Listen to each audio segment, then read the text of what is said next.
She didn't answer. She's probably a Democrat.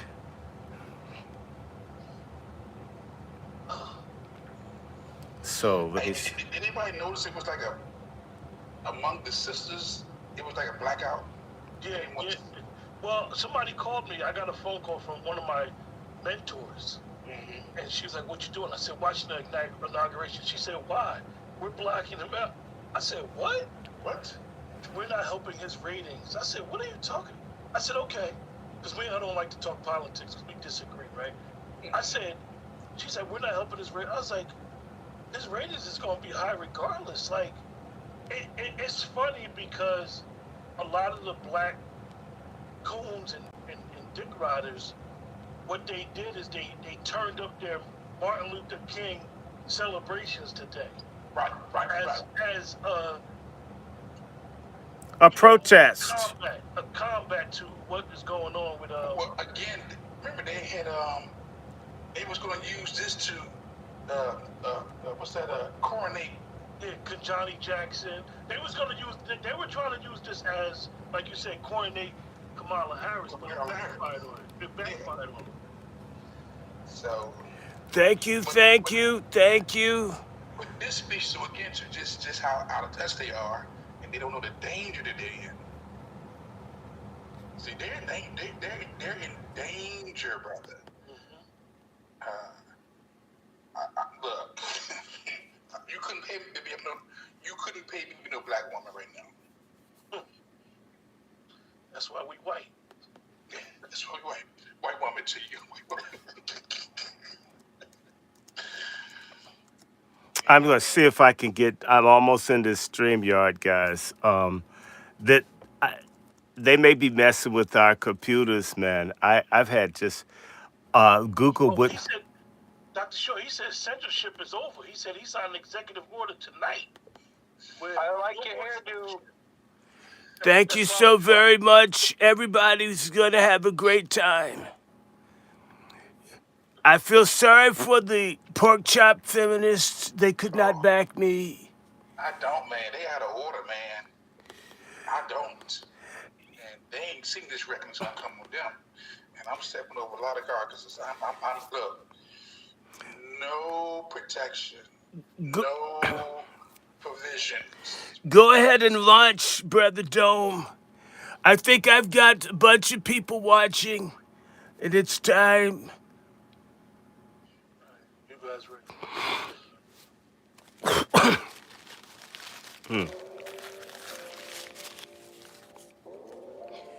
Peace and white power.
What have you done for me lately? It's schools. What have y'all done for us lately? If there's no answer, the only thing we owe them.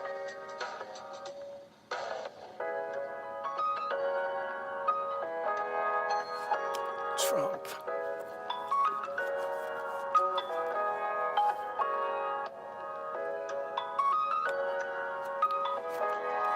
MFM. Motor oil.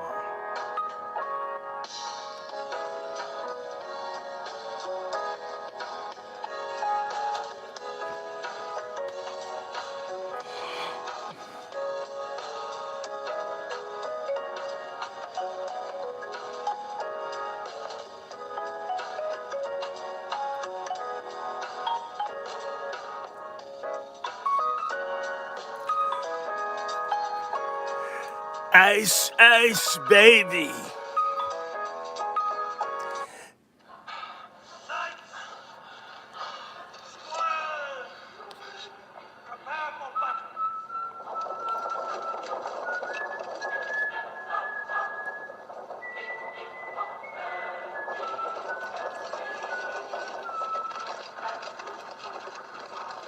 yo, Lesson here, babe.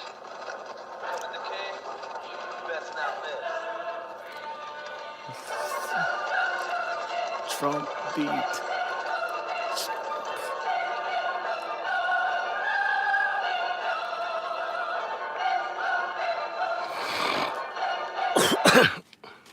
Hey, good evening. Welcome, welcome. And the fellas is all here tonight. We will be discussing inauguration, everything around inauguration. We got Ronald Trump in the house, Chef C, Brother Juan, Brother Negro, and myself. We just going, we're going to always give our esteemed guest, Ronald Trump, the floor first. Thank you, thank you, thank you. I told you we were going to win. We won big. We had a great day today. This is a golden beginning of a new country, a new century for American people. We will not be held back by purple, the deep state. We're going to clean the swamp. Everyone's going to know who shot John Kennedy, who shot Bobby Kennedy, who shot Dr. King, and who's bringing all the illegals in the country. We're going to really fix this up. People are going to get jobs. You'll be able to get an dozen of eggs for at least $1. Just give me a few days. This guy, Biden, what a disaster. We almost lost our country, but we've got a second chance, so we have to pull together. We need to drain the swamp, close the border. Ice, Ice Baby's gonna be my national anthem until we clean this country up of all the thugs and the bad hombres that are destroying this country. Things are gonna go right for the first time, and even though you couldn't vote for me, I'm still gonna be the greatest president. They stole one, but they couldn't stop this one. I know they sing in the black church, Satan said he had me, but I got away. And so, bye, Biden. He's pardoned everybody. In fact, if he'd had some time, he would have dug up Hitler and pardoned him. It's just a disaster. But we're going to move forward. The bad 4 years when you missed me are over. Thank you so much, all the voters, people who braved the cold, even the black marching band. I hope you give those guys some fried chicken. I hear they like it. Thank you. Brother Juan J. Johnson, any opening statements on this great inauguration 2025? Man, I think the only opening statement I have is, wow.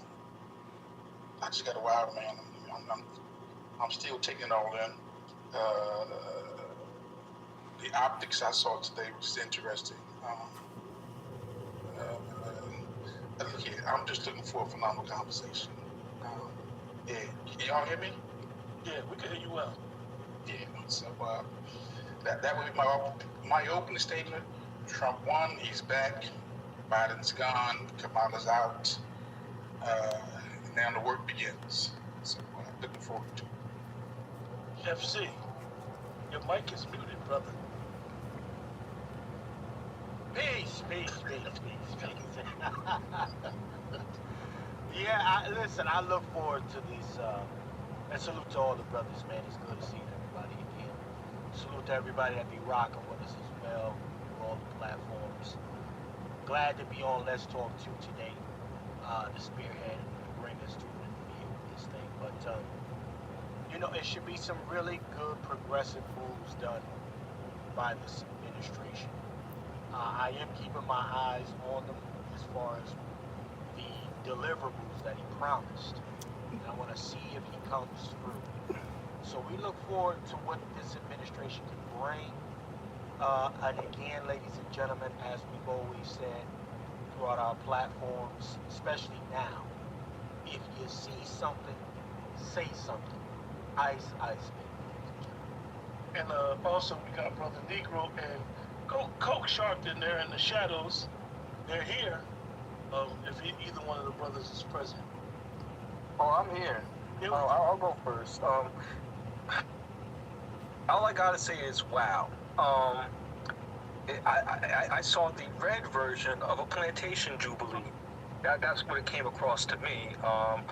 We seen the blue edition. Now we got the red edition.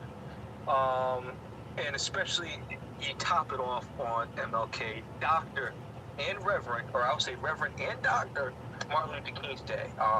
That kind of threw me through a loop personally. That more people were emphatic about that man versus the man who actually died for something that was greater. That was the major concern that I saw, and I hope that we be able to change our heart and our mind and spirits and kind of get a one accord on representing our icons and our people.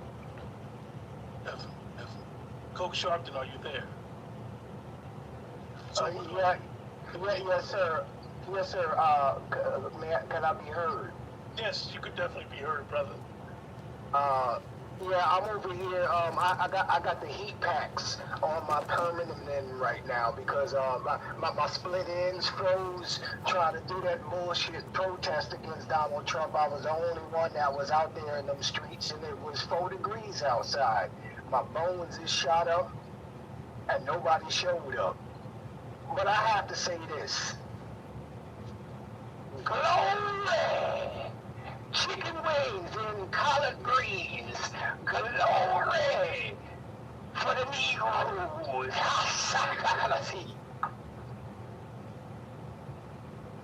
Wow, you definitely came in with a bang. So look, you guys in the chat as well as the brothers on the panel, we're gonna play a clip. It's basically a summation of what President Trump, 45 and 47, what he said during his inauguration speech. Show it right now. Just 1 second.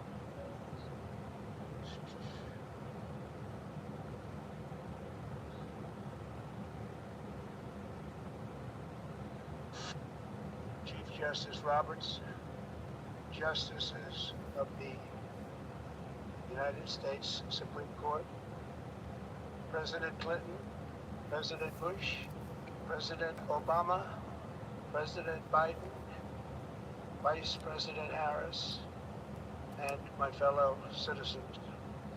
The golden age of America begins right now.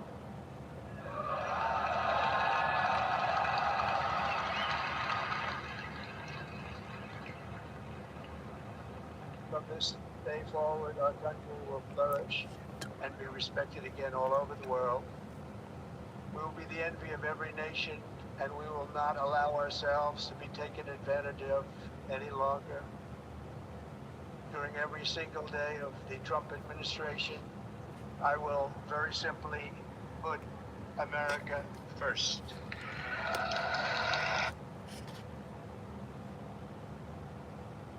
Hardest thing is obviously finding products to sell and then getting authorized to sell those products. So with e-com authority, they've been able to do that. We're going to set you up on Walmart. We're going to pick out your inventory so that you can.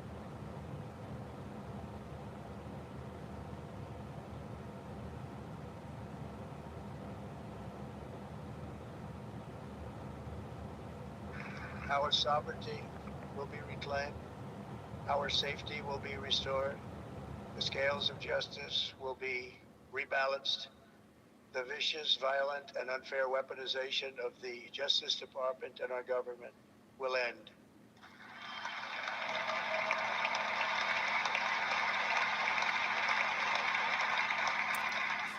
And our top priority will be to create a nation that is proud, prosperous, and free.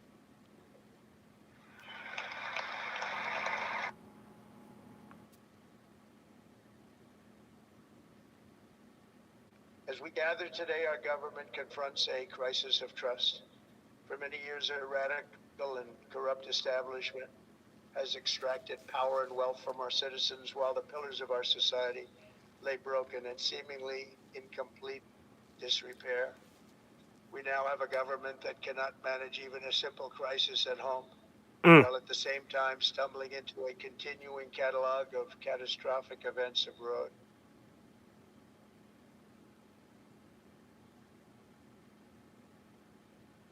Our country can no longer deliver basic services in times of emergency, as recently shown by the wonderful people of North Carolina, been treated so badly.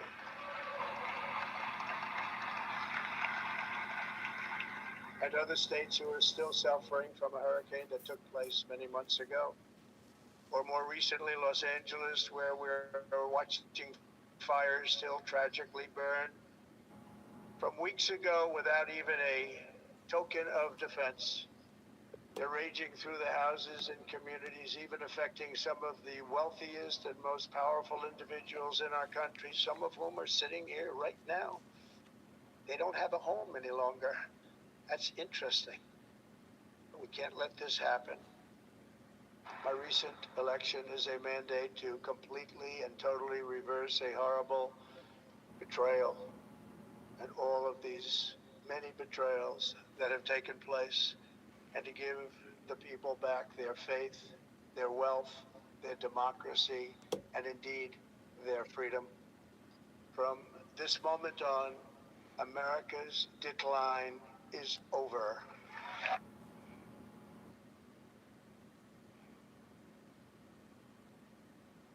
Over the past 8 years, I have been tested and challenged more than any president in our 250-year history, and I've learned a lot along the way.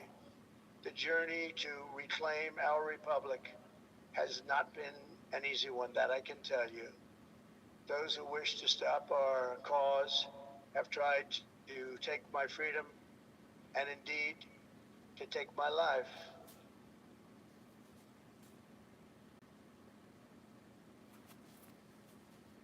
Over the past 8 years, I have been tested and challenged more than any president in our 250-year history, and I've learned a lot along. Mm.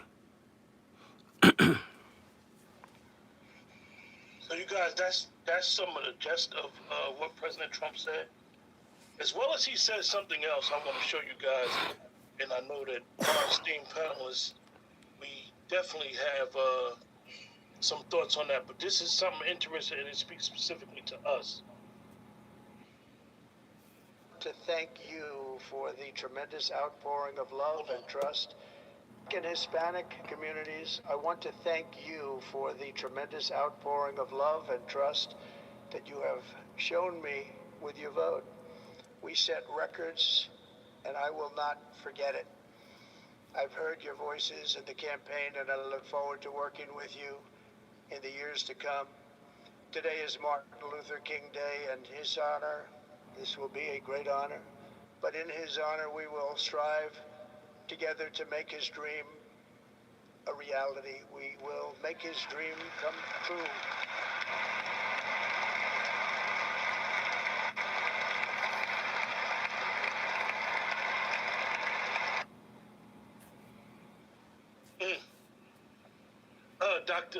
Excuse me, Ronald Trump, you have any thoughts on your brother giving this great speech?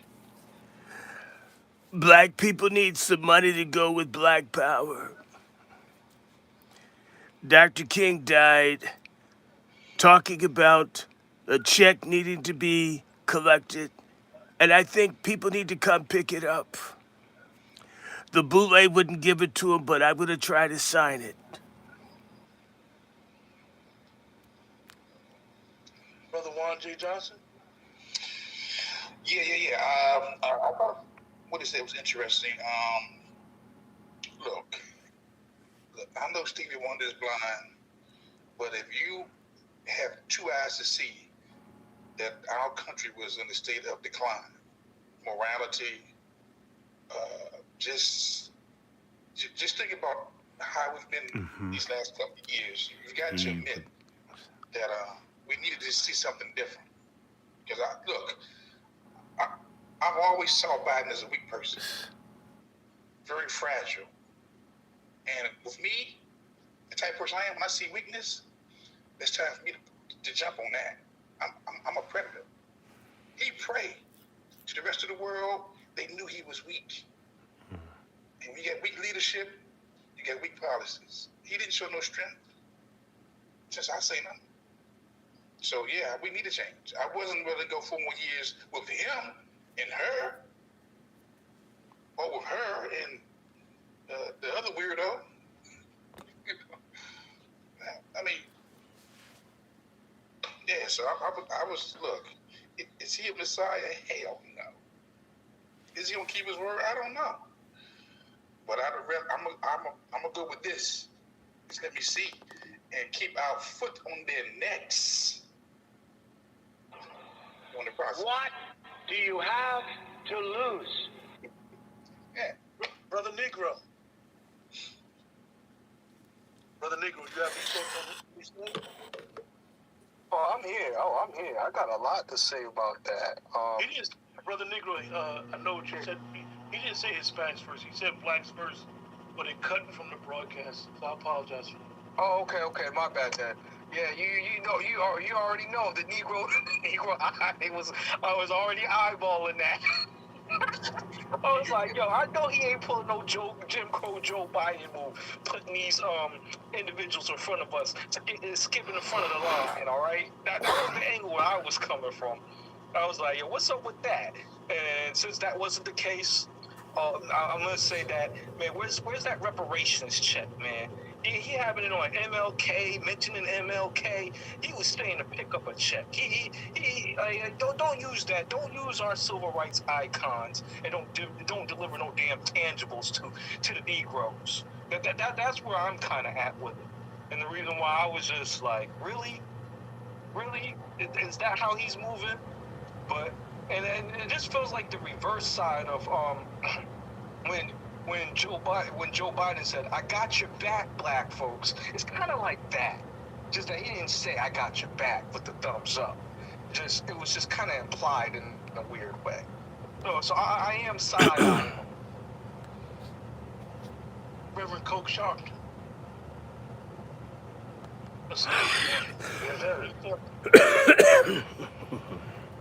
Well, what I like about this, I'd actually want to touch on what happened right before, if you don't mind, this speech, just so we make sure we add that to it. That was one of the shortest inaugurations I ever saw in my life, to the point where Trump said, "I ain't even got no time to put my hand on the Bible. I need to get going on this one right here." Vance sat up there with getting inaugurated for about 3 minutes. And Trump got up there, I blinked, and I missed half of his swearing ceremony. That man, he had this look on his face before he got on that mic, what we looking at right now. He was scanning the room, basically like, which one of you's out to kill me? And the way he was scanning that room, it was like he was thinking, every one of you is out to kill me. He had this look in his eye before he got on that podium. So it's just the determination that I see in his eye, and also the I think he got a little bit of a shorter fuse in him. A lot of people don't understand. We don't have the same man we had in 2016. A lot of people are trying to vote this man in, thinking it's all we got. We want to go back to what it was, but what people didn't understand is there's no going back. Yeah, I see you, Brother Juan. Can you touch on that for a little bit, man? I just wanted to make sure we added those little bits that happened right before you got up on this, if you don't mind. Yeah, we can't go back, because again, we're in a whole different era, a whole different time. I'm looking for some hard times now, because the damage that must be fixed. Ain't no going back. Back to what? Man, some folks don't have to feel the pain. A lot of folks are going to feel the pain. What pain? Some of these special programs, they got to go. You know, the welfares, they go, look, man, I see some pain coming. I see a lot of suffering coming for a whole lot of people. Hey, real quick, brother Juan. Hey, shout out to Kamala Devi Harris right now for monitoring. There is no going back. I actually supported that phrase, but she left out one important part. She left out one part, and that part was you're not going forward. Hey, brother Juan, before I go to Chef C and then myself, let me ask you a question in reference to some dark days. Do you think it's dark days, or do you think it's an opportunity? Both. Because you can extract some goodness out of dark days. And the dark days are times when you know what, how do I get that bag? It's dark days for Latinos or for all those who are illegal. That's a dark day for you. But it's a bad day for us. For those who, gonna make them phone calls. Those who going to, look, get that bag. So it's a bad day for us, bro. For those who are in these welfare programs, it's a bad day for you. It's a bad day for you. Do you think, let me ask you, brother Juan, before me and Chef C talk, do you think today has marked the end in the death of DEI and identity politics? Absolutely. Yeah, it needs to be gone immediately. We've seen the results of DEI. Don't ask me to ignore what I've seen. From the highest levels of the government to the lowest levels. Brother Juan, I have to let Dr. Short has entered the building. Donald Trump has left. Dr. Short, I'm asking you that question. Is it the death of DEI and all this Well, identity the politics? DEI, this is basically the funeral. I mean, DEI got burnt up out in California. There are a couple of women of color, if I could put it that way, between Kamala Harris, Letitia James, Fannie Willis. There've been a cast, the stupid ass women in the NABJ. There've been a group, a large number of dumbass women, mostly black, that have shot themselves in the pussy. And, it's the greatest thing since sliced bread, Pringles potato chips, the silicone chip, the telephone. But if it's not with some kind of order or context, it's annoying. Any pimp will tell you so. Karen Bass, who I've been talking badly about for years, and a lot of people don't know, Karen Bass is one of the most evil black women to ever hold any kind of public office. To show you how wicked this woman is, she helped and did whatever she could to expand the eugenics programs.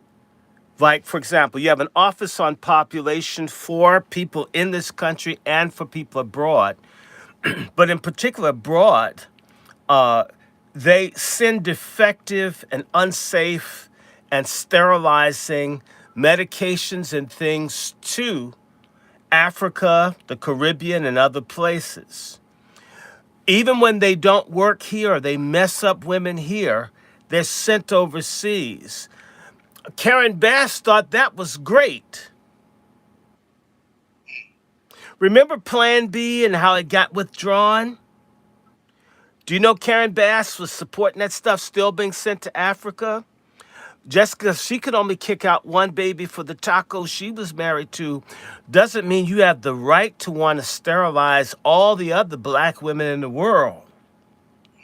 That mannish-looking thug is a eugenicist and a communist.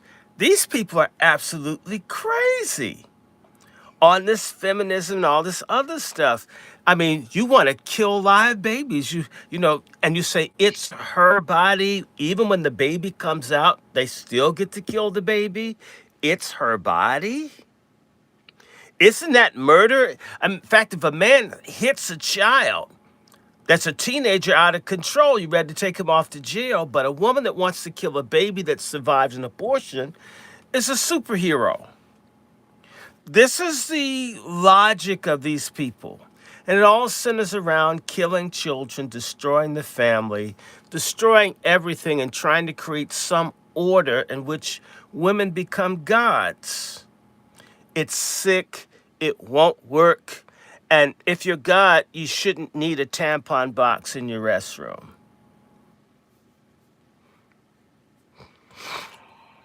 What do you have to lose? Well, Chef C.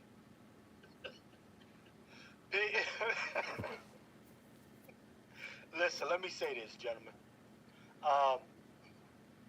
Shout out to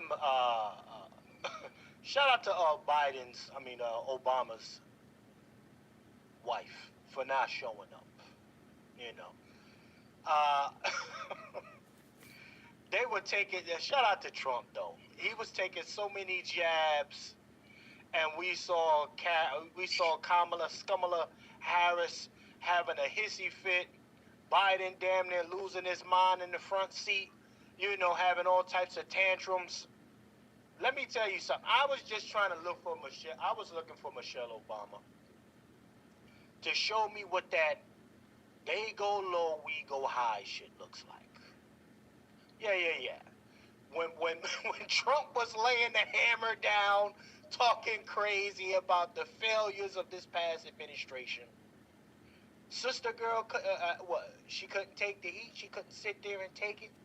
So she just said, I can't even be in the building. I'm not even going to put myself through it. Well, brother, she's a giver, not a receiver anyway.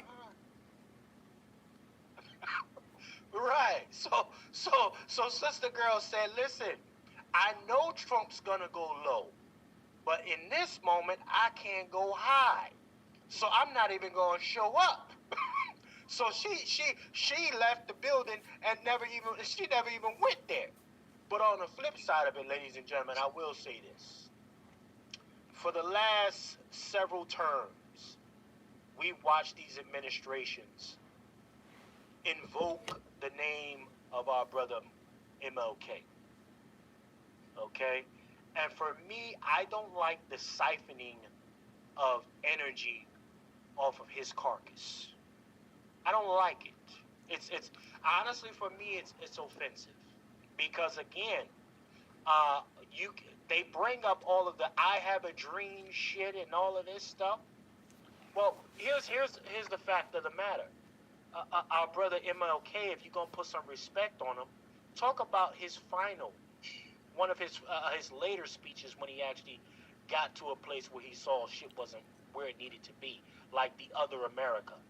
If you're gonna put respect on Martin Luther King, you go to that speech, not I Have a Dream, that was co-written by 2 Jews and 1 melanated dude.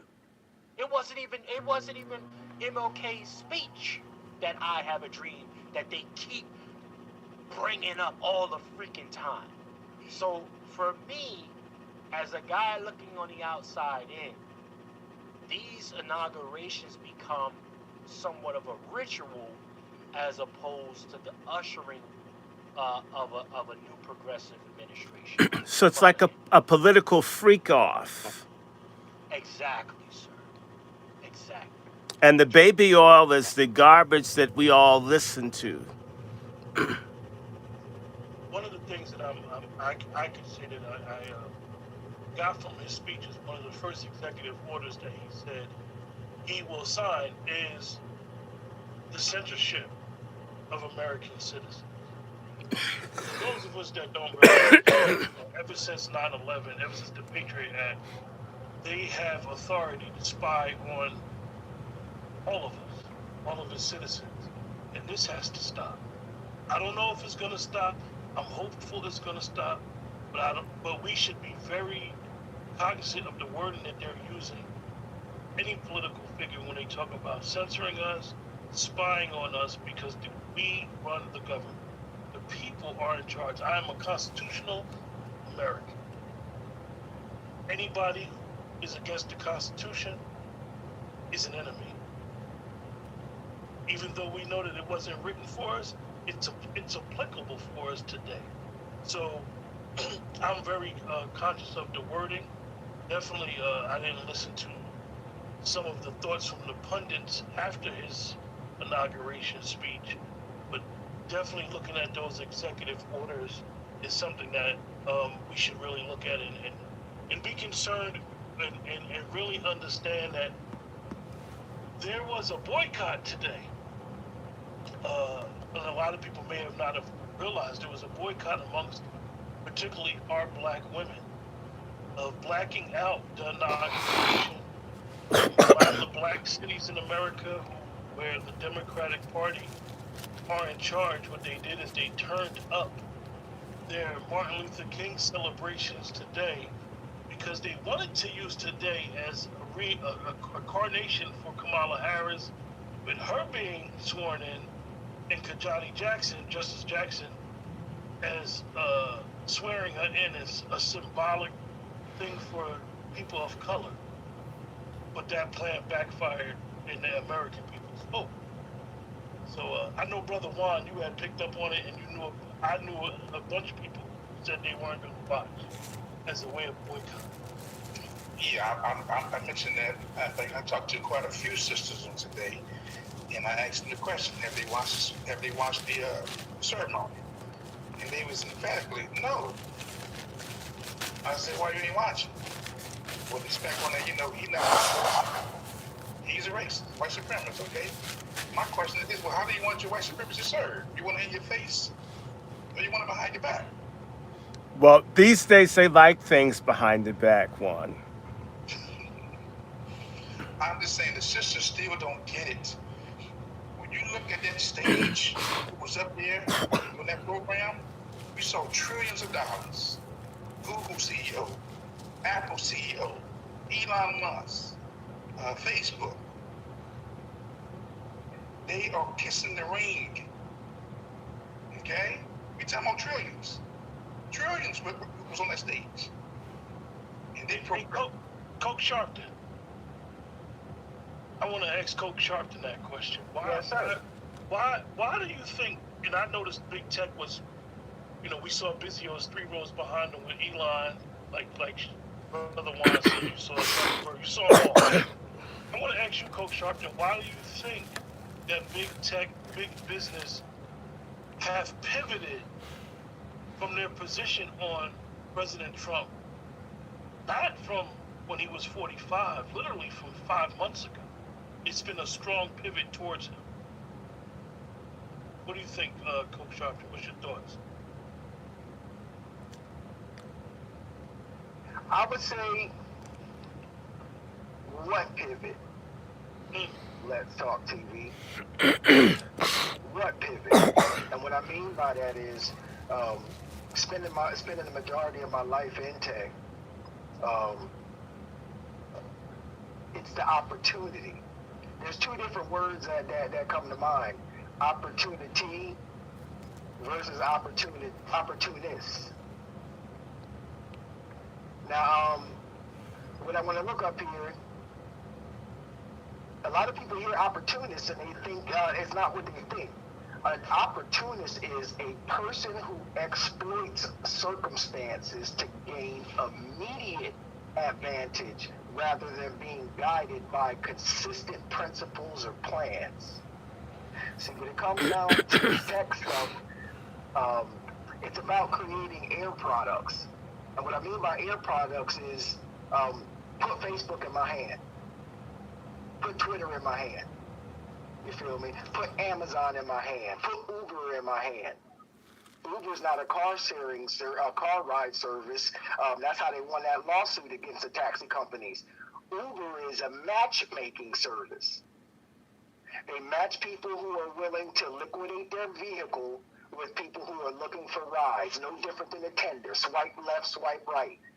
They are here to milk America for its resources to create vaporware. Well, I wouldn't call it vaporware because vaporware means that you come out with an idea and it doesn't really exist.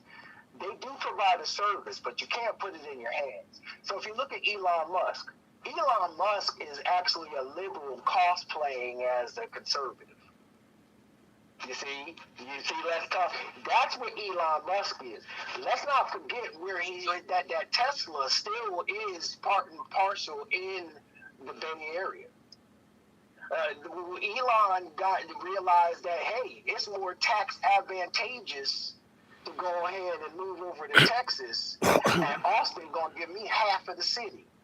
So let me go ahead and move shop over to Texas. Let me start acting like how the Texans act. Let me get me a cowboy hat, cowboy boots, all of that stuff.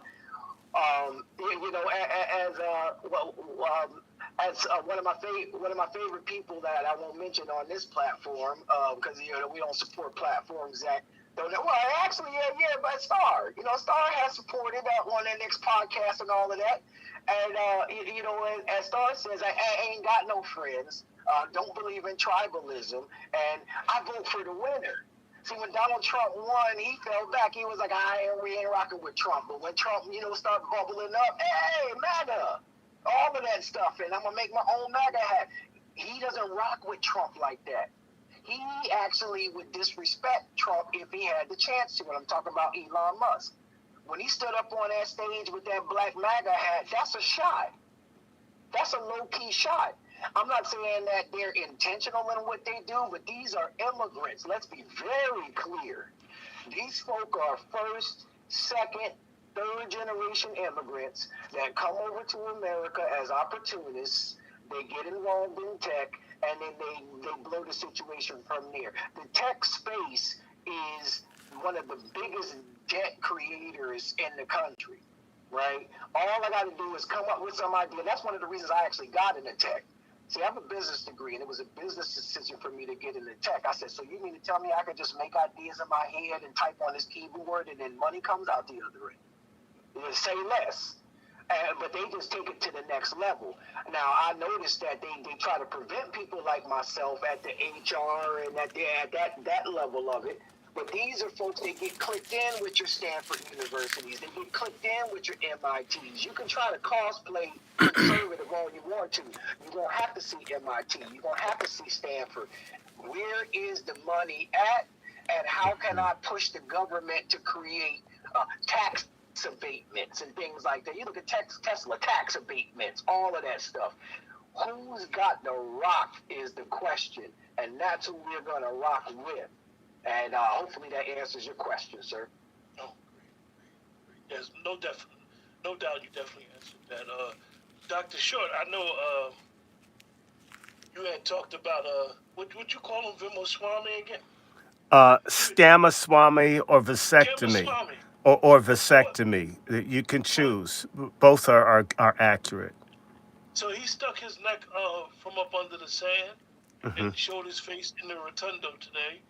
I know you had Dr. Short. One of the things, for just let the panel know, and everybody knows Dr. Short, one of the unique qualities that Dr. Short has is he has a unique foresight on things to come in the future. And he always advises all of us individually and as a collective of things to look forward to. Dr. Short, you got some foresight on what's going to happen with Vimaswamy? Stamaswamy or vasectomy. It's easy. I mean, you know what a vasectomy is. Maybe you can't say it because you don't want it to happen to you. And Stamaswamy. What's your thoughts with him? I know you said that he's basically, he thought he was going to be in a position, and then he offended. He's model minority political roadkill at this point. He fucked up. Just because these racist people bring over Asians and others to attack we Aboriginal Americans, and again, me being I have to use a term because people don't, Indian, African, and white, which is what we are, a blend of these peoples. But we're indigenous to the United States. And there's always been an effort to manage, control, and deal with us. They've always brought various immigration issues against the indigenous population, which is us, right? Just because they blow smoke up this Indian's ass like they did Bobby Jindal and they did like Nookie Haley and all these other Indians that are over here that are doing anti-black things, it does not mean that you are an honorary white person with full status. Even the white folk in Western North Carolina weren't white enough to get the help that they deserved. They let those people be destroyed. I mean, that is the most brutal thing I can see since Katrina, to see thousands of people's lives destroyed, and they have white skin. The social contract in this country, if you're white, certain things don't happen to you. And so the social contract was broken just around this, and the social contract's broken with all the little Jewish people shit. They haven't had this much shit burnt since Hitler. Okay?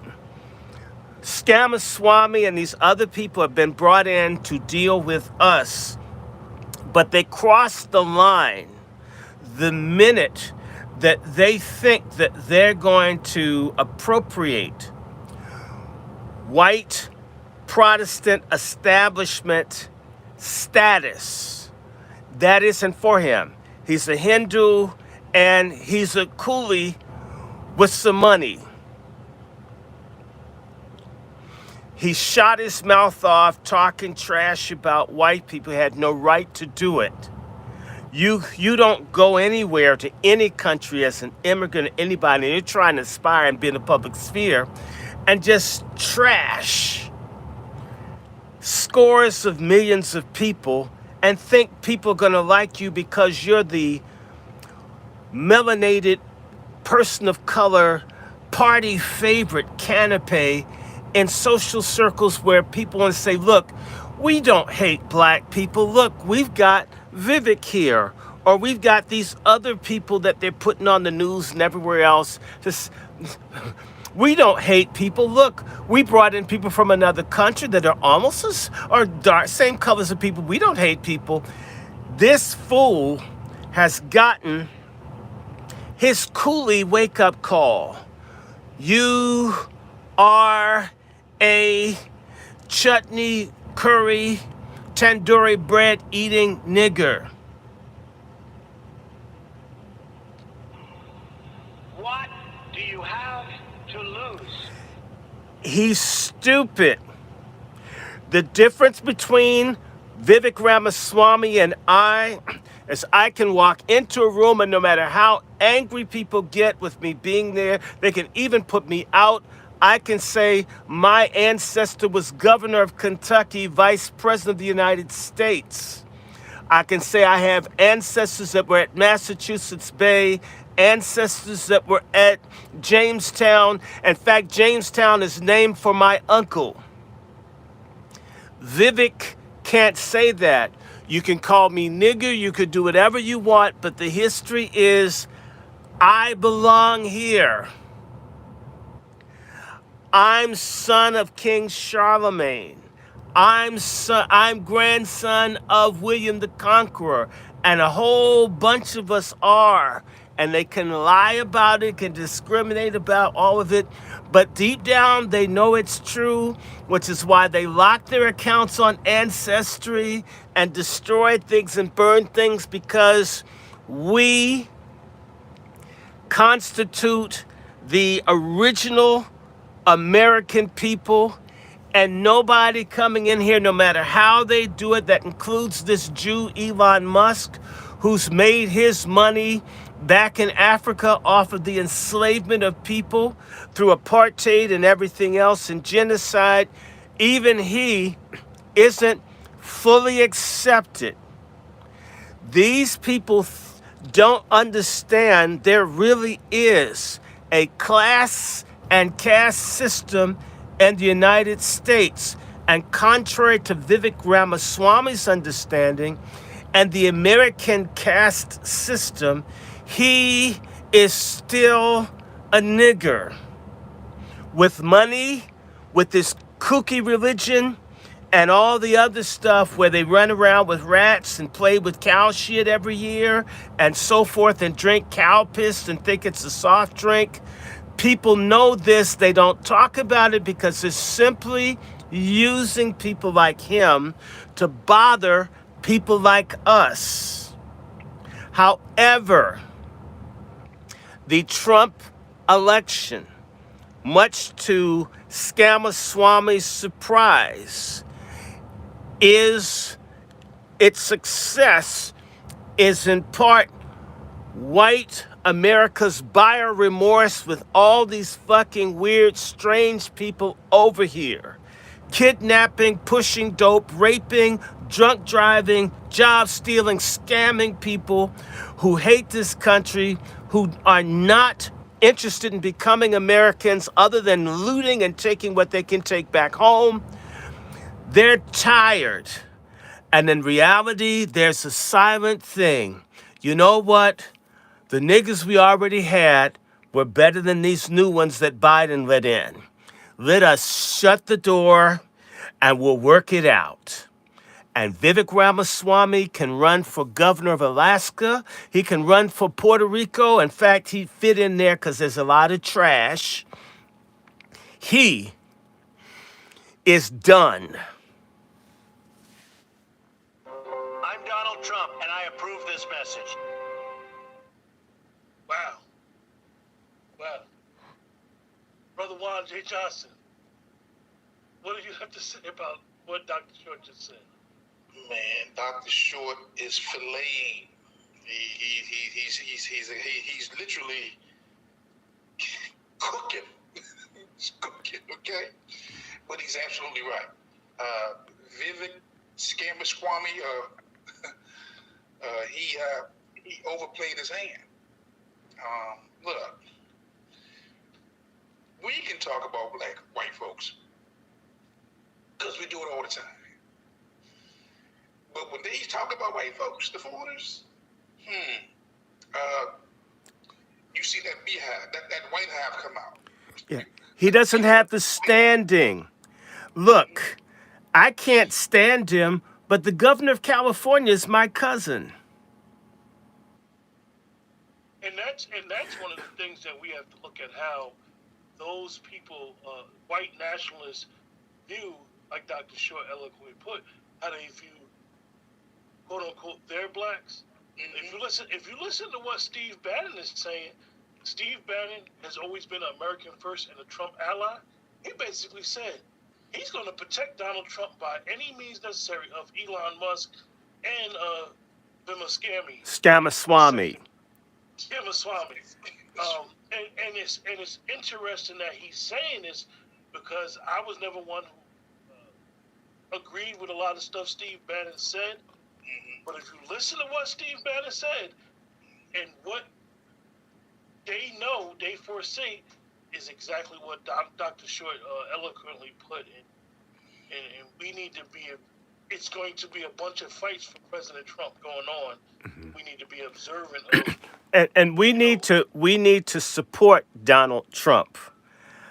Part of what I'm angry about is every other group of people learn how to coalesce behind who becomes head of state. This idea of giving Donald Trump the finger for 4 years is disgusting. Dr. Short, I mean, there's the same people that want to give him the finger are the people that want to get DEI. I mean, where the hell you gonna get it from, dummy? You want to get this, you want to get that. The government has the ATM and it prints the money. Why make the person that's over the printing press of the money an enemy?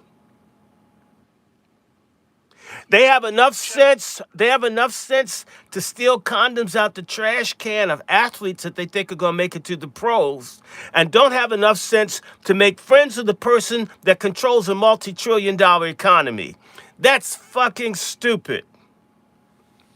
Hey, Chef C, do we have any political capital whatsoever to, and I would say I would never follow the 92% who are saying no, sit this out for 4 years. Do we have any political capital? Are we in any position to sit this out for 4 Well, years? check this out. And here's the unfortunate nature about it. When you think of what people call white supremacy, unfortunately, they just think of white folks. However, that's not so true. That's not really true. On the flip side of it, there's a companionship, an unlikely companionship. No, it's not like unlikely. Negro empiricism. It's Siamese twins. Hold on. I'm going somewhere. I got you. I'm actually setting it up for you, brother Short. Listen, ladies and gentlemen, unlikely to the folks that live in La La Land. Let me clarify that. Okay? Now, but that party and that companionship and that partnership is, and I know it's gonna get some folks mad, but that is the melanated black woman and the white man. They are your white supremacy. Yeah. Because guess what? When we take a look at, we talk about the voter base, brother Q. Okay, 90 plus women, black women, Pork chops. right? Quote unquote. Now they could be these numbers could be made up for all I know. Who knows? But however, these women are still on the plantation, and they're fighting for dear life to stay on the plantation. Okay, not to get off. And they're looking at you every time you come, black man or black woman that's off the plantation, telling them to, hey, come over to this side, it's better over here. But then they look out and they see and they say, hold on, no, it's not. It's not better over there. I got all my goodies, giveaways, DEIs, etc. over here. And Master, it really knows how to do rough trade. Well, Okay. hey, Chef C, we know what they call it in the cooking world, where you have what they call domestic cuts, consumer cuts when you're dealing with meat. All right. Dr. Short, what is the boule putting us in position of? Are they slaughtering us by That- trying to? We've already been slaughtered. I think that, they want to send us to a crematorium. We're already there. When you consider the fact that maybe 50 million to 60 million black people that should have been born that were butchered through abortion, half of us have already been slaughtered. Under the name of women's liberation. And a significant number of us have died due to gay liberation, where, you make the asshole the pussy. It's the new pussy. So the boule has had a contract for over 80 years to exterminate the unqualified, unfit black people. The Black Greek letter organizations support the eugenics agenda. They think the eugenics agenda means only getting rid of the non-talented 10th black people. But the real one, the part that Margaret Sanger and Nina talk about, and I have my book at The Woman in the New Race, I can pull it. It's somewhere around here. They don't want any certain people of any kind to reproduce at all.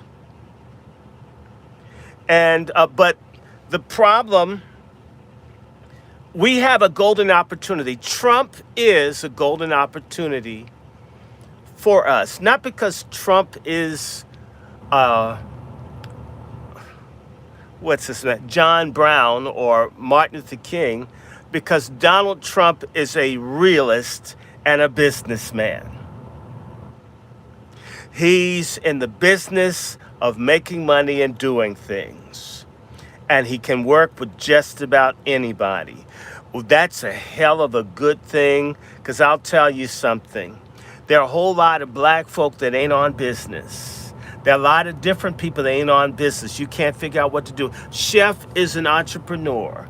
All of us who do any kind of business, and ever had to do contracts or whatever, to have people that you can sit down and discuss what you'd like, what you need, what you're going to have, what you're going to exchange, and it happened exactly as all parties agreed, is a wonderful thing. Donald Trump is the first of maybe any president that's trying to do real business, not dirty business like Lyndon Johnson did with that bullshit, society, great society, but in reality, a realistic society, and where people have an opportunity to do whatever it is that they got to get done to make it. This is what we've got. That's the first time we've got some people talking about literally, you can get some of the stuff that you need to get, and I don't have an issue with you getting it, provided you're not trying to destroy this country. That part. Johnson and them said, we're going to give you something to calm your asses down until we figure out a plan to destroy you. Bingo. This is the first president, I'm and Donald Trump, and I approve this message. I don't care who doesn't like me. I don't care. He doesn't want to hurt us. That is unusual. Work with it, make it work for us. There may be people around him that want to hurt us. We have people amongst us who want to hurt us, as Chef C was talking about. We need to use this time that we have this person in power to create a genuine movement for the uplift, restoration, and advancement of our people, where we purge out our traitors and we fortify ourselves from the people outside of our community that hate us. It's going to be a part of life. I don't know. A lot of people have a problem with me using the word nigger. Where I came up, I got called nigger so much, I didn't know it was bad. I learned nigger was bad from television. I mean, you heard it, just everybody called. I couldn't have fought. I would be the world champion in boxing if I had to punch and fight every person that called me nigger growing up. I got used to that. I've learned that some people are going to say that. And certain people didn't even mean good. Someone says, hey son, who's your nigger friend? And they didn't mean they hate me. That's how people talk about us. I mean, what am I going to do? Fight this guy's father? I'm like six years on the dance. Army veteran? Hell no. We have to learn how to deal with adversity. There's some confusion among Black Americans where they confuse racism with adversity. They confuse life's always going to have problems. And people that we call white don't have easy or uncomplicated lives. It's a lie. Dr. Short, could you say what you just said again, please? Black people confuse adversity with racism. Racism exists, and so does adversity. And the same way that there are awful people who are Black, who prey on us, who rob and rape and spread disease. I mean, if all of them was strung up, I don't care who does it, I would be glad. And then there are righteous Black people that are wonderful. And likewise, there are white people that are phenomenal people that would do anything they could do to help you. I have met such people. They've helped me when nobody else would. And then I've met white folk who don't care. and then white folk who actively are working against for whatever reason. And some of those white people attacking you are actually part black who are trying to make their bones as white people. There are millions of people pretending to be white. I have family masquerading as white people in Iowa and in Virginia and in Maryland and in Pennsylvania. And they know all about this stuff. And when I ran up on one of my grandfathers, I found just last night, found out there was an African woman slave who got impregnated by one of the Now I got the name after all these years, and it's locked because they know we exist, and they know that they have cousins and family.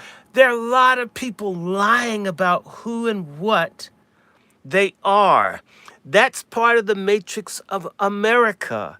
Black American people are going to have to be taught, as Jewish kids are taught, to have chutzpah, to say there are going to be difficulties being black, but if you are smart, if you are studious, if you're righteous, if you develop a talent, a skill, and an ability, if you can coalesce with other people, you are unstoppable because you are connected to God.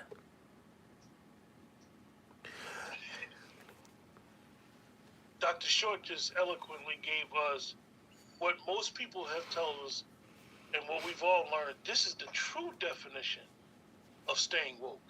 Staying woke and being able to navigate in this society. The oppressors of generations who have kept you down with myths of opportunity, and we give it back to you. Woke, my friend. Hold on, real quick, Brother Q. Brother is yours. You asked me a specific question, Brother Q. You asked me, where is the political capital, if anything, that is left? And I say for everybody that's in their states, it's local. Okay? The political capital, you get involved with your with your local politics there, the mayor office, etc. You can shake some trees, y'all. For real. You can get some people ran up off the block. And you know what? A lot of times they're not hard to find. So if you want to see some adjustments taking place where you live, where you reside, don't always look to the federal level or all the way up to the White House. Handle where you are, and that's local. I'm a land. There's capital within the family. Again, Black American people, I almost wish I had a baseball bat and I could pop people over the head the next time I hear someone talk about white people breaking up our families since slavery, when folks don't want people to know the names of their fathers right now. We've done more to destroy our family unit in the last 40 years than what any plantation person ever did to my family. That's a goddamn disgrace that we don't know who mama and daddy are. We're talking about a political organization, and there are people that don't know their parents' names. Do you know that that's on par with when I go through and I look at death certificates and records, a disproportionate number of the people that were sold when chattel slavery existed in this country were children who often didn't know who their parents are. We are living in a worse form of slavery in certain ways than people long time ago. And what makes it worse is that your goddamn mama or grandmama or whoever, or you sorry, loose-jointed Negroes who make these babies out here who don't want to claim paternity, to not even convey who a father or a mother is to a child. How are you going to have any kind of movement or society if you do not have a family unit? You need to go local and into the family. And I'm going to say this. We got a real problem. There are two groups of people. They're whore-ass black men and whore-ass liar black women. And we're going to have to become a people that hate lies. Not just white people's lies. I'm sick of talking about white people.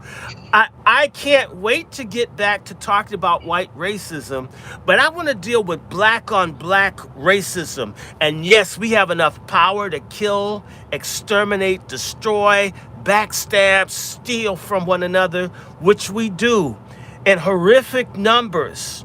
We need the political capital that we could gain if we were to declare an amnesty that we're not going to murder, rape, abandon, impregnate, spread diseases to, divest from. There's a whole lot of shit that we could just do. Of the heart, of the mind to just decide. I mean, everybody's talking about what's Trump going to do. God damn it, black men and women, what are we going to do for self? For your children, for your grandchildren, for your extended families. Why is it has to be on television, or it has to be something that's celebrated by another group of people? This external motivation, this deflective thinking. I mean, you only get into it if because someone else did it, not because it's good itself. You don't like who or what you are. If we had just that sense of, I'm going to respect myself and others, love self and others, cooperate with anyone I can, this was the foundation of all the black progress. The minute slavery ended, the people were terrified of the energy of our ancestors, who they couldn't stop from doing practically anything. They just stopped making laws and everything. Stop these people. These are people who couldn't read and write it, but some of them had the ability to work together. Their word was their bond. But alongside that, I got my Frederick Douglass book here, but I'm not going to bring it out. We've had two black communities. A destructive Luciferian black community full of no good black folks. To me, I wish I could be Hitler. I'd gas all of you. All the no good black folks. Like, I can recall weeks after Martin Luther King was shot and killed, within a year, I remember seeing adult black men inject heroin into the arms of black children to get them hooked on dope on Capitol Hill, here in Washington, D.C. No white person did it. Yes, the CIA and them sent the drugs over here, but they needed the cooperation of pathological, Luciferian, degenerate black men in particular to do this to their own people. The slave system that kept our people in check, it required that there were black men that used their bodies to hurt their own people, as long as they didn't get beat as bad as others. As long as the rogue, filthy, black trash element is not dealt with, expect no change. And black trash isn't limited to the income level, because black people with money are some of the most vile and despicable people. Whether this Oprah Winfrey or this, oh my God, the basketball playing nigga from Ohio. Can't even get his name out. The one that has the Frenchman.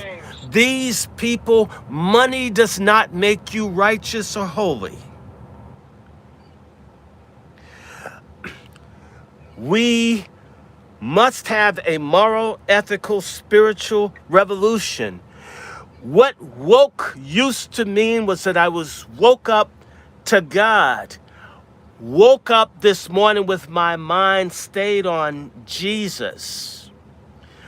Not an escapist Jesus, but a Jesus that fed hungry people, helped sick people, raised dead people, spoke up for poor people. Being woke was being righteous and having virtue. Not cursing white folk, being gay, destroying property. God damn those people.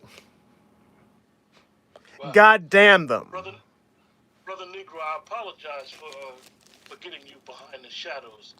You and Coach Sharpton, whichever one of you guys would like to share Oh, something. okay. Yeah, I'm right here. I definitely want to dial back to that technology. Mark Zuckerberg. Why he might have hopped and jumped on the Trump train. I think wasn't the Democrats bringing his behind in on C-SPAN every 5 seconds for those hearings? Yes. And they were trying to bust him up. I heard that they were trying to make him, calling him a monopoly and all that other stuff that was going on with him, with Meta Universe, and you tie in what they call that phone thing that they got. Not WeChat, but the other phone thing that everybody got. I can't think of the name. TikTok.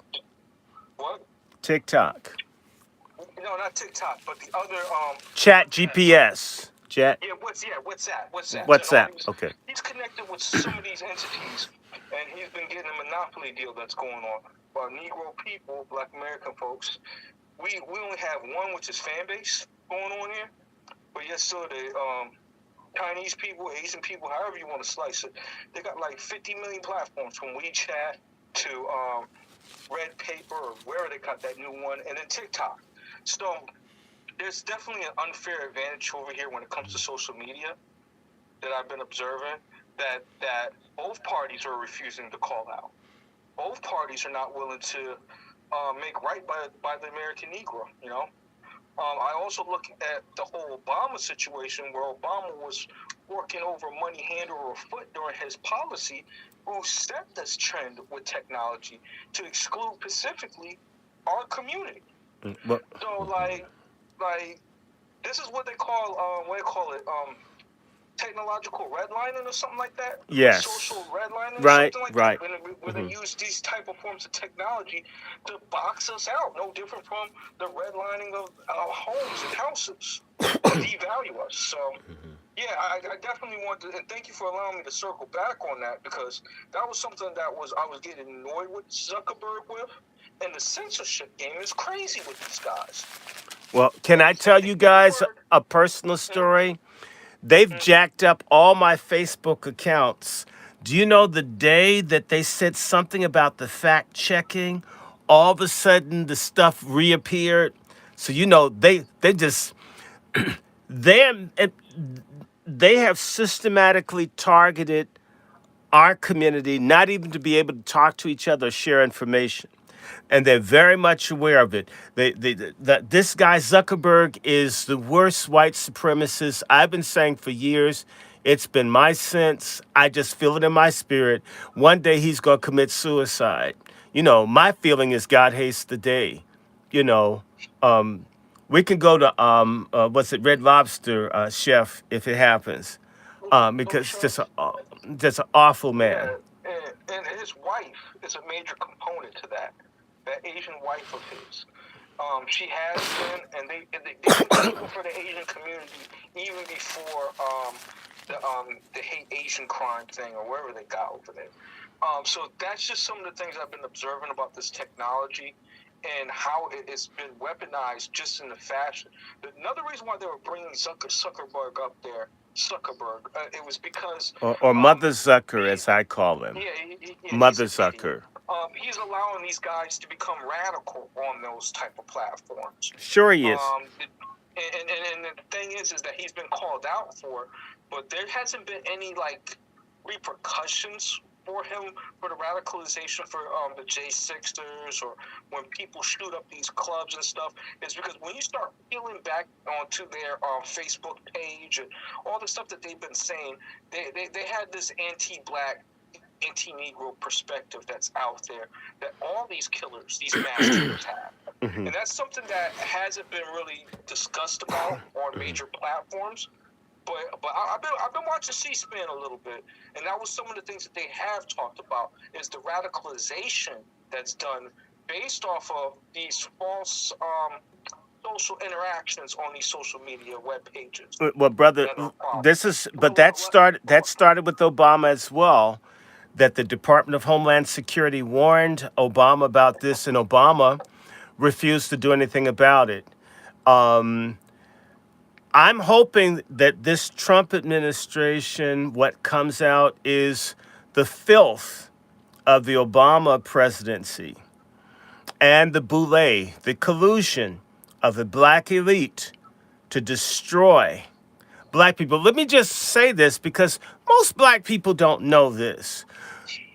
Most people don't know when this whole thing went to court hundreds of years ago over a black man running away from slavery, that he was owned by a black man. It was a black man that sued to have him as a perpetual slave. It was a black person that created or sued to have perpetual slavery. That was the precedent. There are black people who are vile, despicable human beings who do not like racism in practice if it happens to include them, but in principle would support slavery, genocide, as long as it didn't happen to them. This is the mindset of, I would say, 75% of black people. Well, Dr. Short, if I could, I definitely want to tap in on this one. When it comes down to the situation we're in right now, we're not in a democracy. We're not even in an oligarchy as much as we were before. We're in what we call a technocracy. Okay, and in this technocracy, it's the next phase of what happened from, say, the dot-com boom to all of a sudden Web 2.0, they call it, your Facebooks, your social media platforms and such. And now we're here at the technocracy, because what it is that they know how to not only create money out of thin air, they know how to create massive amounts of money out of thin air. Look how long it took for Michael Jordan to become a billionaire. Look how long it took for Michael Jordan to become a billionaire. Look how much sweat it took for Michael Jordan to become a billionaire. They can get that just by raising $100,000 in seed fund money, offering that off for 10% of the company, and now that company's worth $1 million at the snap of a finger. Add a few zeros onto that, and that's where we are. But now, and they started off maybe in the 20 teens. Not started off, but in the 20 teens, if you recall, these early technocrats were sitting in front of Congress, pushing that gavel in a direction that they needed to go. These are the biggest welfare recipients. Let's be very clear about this. Okay? And so if you look at like an Elon Musk, he'll be falling under the guise of First Amendment. But what a lot of these people don't realize is they'll stand on, my First Amendment rights, Juan, my Second Amendment rights and such. But what they don't realize is these amendments aren't sentences, they're paragraphs. And a lot of times they don't read the full paragraph. So for instance, the First Amendment, I always tell you, I was in a space last week and someone said, what makes you think you have the right to ask for reparations? And I said, it's the First Amendment right. And they said, for what? Free speech? And I said, no. See, that's very telling that you're not even of Ellis Island stock. You're of probably like 1980s. You're probably first generation immigrant, because the last sentence of the First Amendment clearly states that any U.S. citizen has the right to address grievances with the United States government, not your poor ass. Okay? But then you have your Elon Muskies that sit there and claim free speech, but meanwhile trying to ban, in support of banning TikTok because it increases the equity of his platform X. So these are dollar store general patent patriots that are running around here, and this is to the point earlier where it is actually radicalizing a lot of these people through memes. Through the ability of I can say nigger with the hard ER. Guess what? This platform ain't gonna get taken down with me saying nigger with the hard ER. But let me talk about these small hats, and this whole broadcast will get shut down right now. You understand what I'm saying? And so that's where we are here. that these folk are pretending to be Americans, pretending to be patriots, but they're using the money and the funds of technology to further redline. Look at that Trump coin. You understand that one man put $1 million into that Trump coin 48 hours ago at 18 cents, and that coin jumped up to $70. You do the math. Imagine investing $1 million into something that's 18 cents per unit, and now it's 70 some odd dollars. And then they took that money out, and then there's no liquidity now. Right now, the whole entire cryptocurrency blockchain is shut down. Because what happens is they dump their money in, and then Trump, during his dinner, the Republican dinner 2 days ago, that's when they announced this coin with Elon Musk right next to him. That coin shot up, they got their money out, everybody put their money in, because they're the ones who they got out with. It's called the liquidity pool. Right now, if you have a car and you want to sell your car, and say you have a Jeep, and you want to sell your Jeep, and there's nobody out there with money to buy a Jeep, guess what? You're stuck with a Jeep. You can't sell it. You're hosed. And so now these people are sitting here with these bags. I'm seeing all types of broken TVs, broken chairs, broken computers, all of that stuff. But they're still sucking on Trump. As long as Trump's the one that got away with the bag, as long as Elon Musk is the one that got away with the bag, I'm fine getting my pants pulled down with no Vaseline. Let's go on to the Melania coin now. Let's go on to the Barron coin now. Everybody's got a coin. None of it's regulated. There have been more millionaires minted in the past 48 hours of our life that are not us than there has been, I'd say, in the past 5 years. I'm not even trolling y'all when it comes down to it. Now they got the funds. Now they got the resources. Now what are you going to say? Remember, good quote that I hear is, they hate you because you're black, but they can abuse you because you're poor. And when it comes to the poor, that's where these three-teeth people sitting up in the trailer park come in. Because that's when they say, hey, I'm poor just like you. And it's just like, yeah, but you can cosplay Trump a little bit better than I can. You got a little bit more resources than I do. And and it's not even a race thing at this point. It's a technocracy, because Elon Musk don't care about middle America, poor white America, Black America. They don't care about it. They're opportunists. They're not even Americans. I'm going to differ with you. He doesn't care about people, but it doesn't mean he doesn't hate black people. So I disagree with you on that. They don't care about anyone, but they still have hatreds. Never, ever discount that. Okay, well, so, yeah. So, no. Absolutely, Dr. Short. I never said they didn't. That they didn't. I'm talking about Elon Musk specifically. Elon Musk specifically and Scamaswamy hate our guts more than anybody else. That's just a fact. And so, yeah, they do hate us because we're black.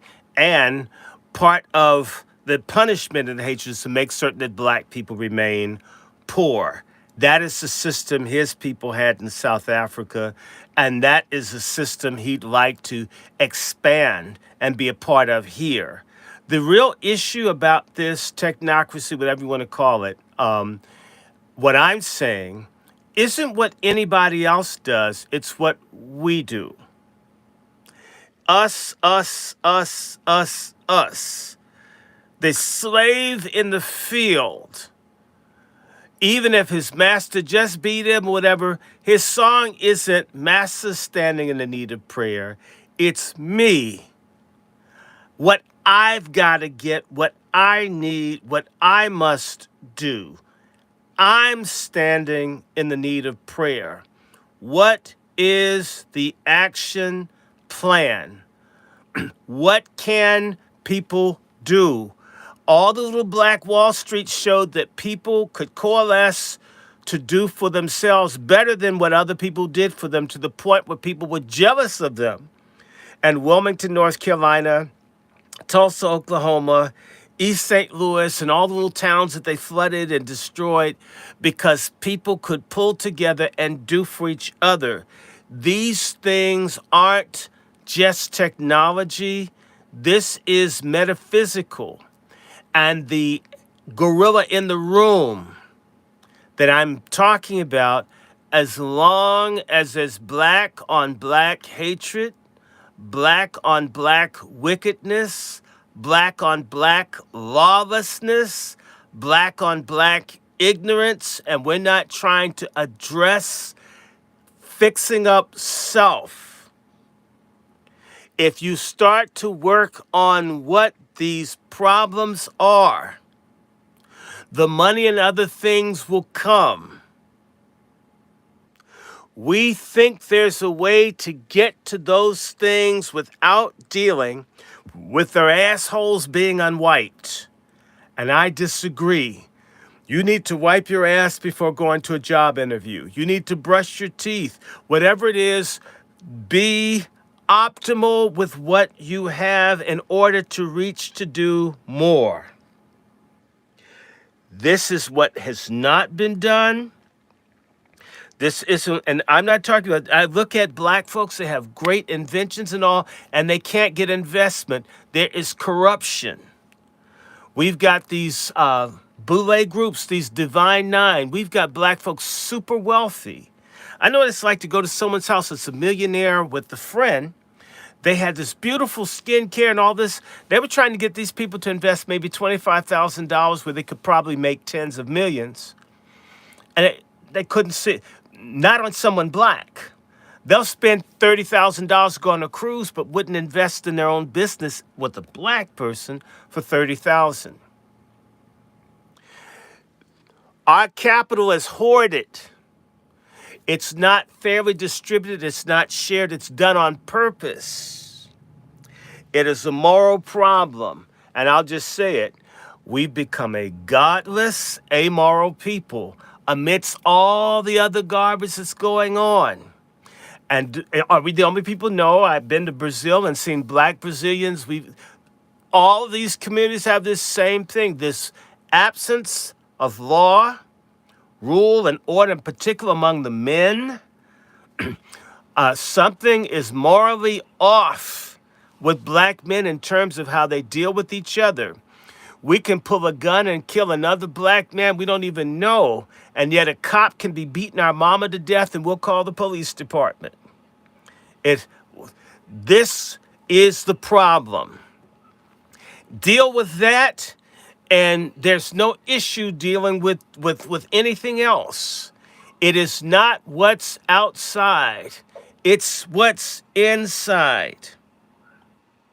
And this is the other reason why we have this very fucked up institution called the Black Church that is full of some of the nastiest, vilest grifters that are stupid, that have kept our people backwards. They have gained more and more influence, and they have crushed our forward momentum because, you know, when you go to McDonald's, you get hamburgers and fries, right? Seems like if I go to a church, I've learned about holiness, community, family, unity, but you get bullshit and deviance. The Black House is in complete disorder. We are insane to expect progress and prosperity when we have this sorry-ass state of affairs. It demands attention. What we're doing, not addressing this is like planning to have a house party and you've got rain coming through the roof and your toilet's overflowed because the crap is stuck. You must fix up. We get a little distortion from your mic. I don't know what happened. Well, they don't like... Hello? Yeah, usually we already know what that is, you guys. But what we're going to do is we're going to take a 45-second break, reboot the show, and we're going to talk about these pardons when we come back. That part. Hey, wait.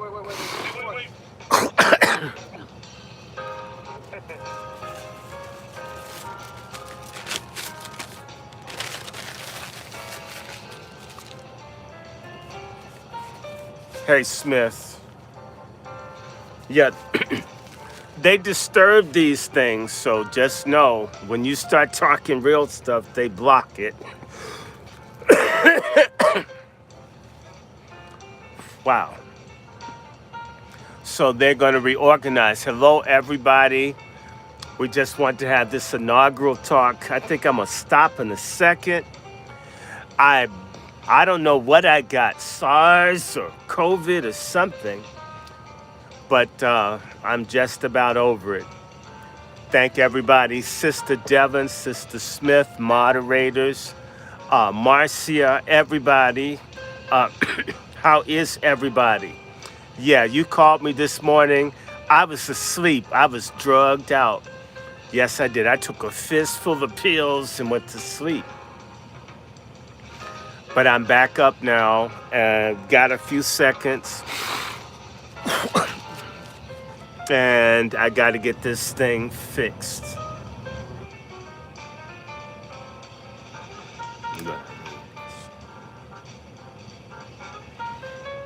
Mm.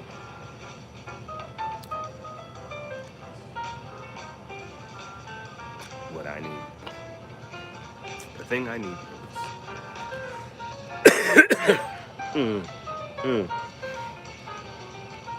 Even the cough is better. I had like this nasty cough.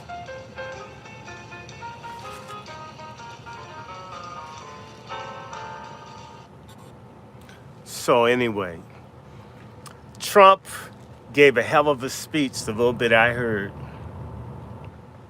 And I just hope that he succeeds. I hope that they can't stop him this time.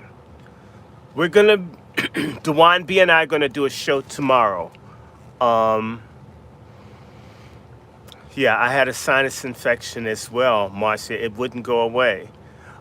C Diggs, I am doing a show 6 p.m. Eastern time with Dewan B. We'll be talking about all of this stuff. And let me see. There's a glare on this. I need to put my eyes on.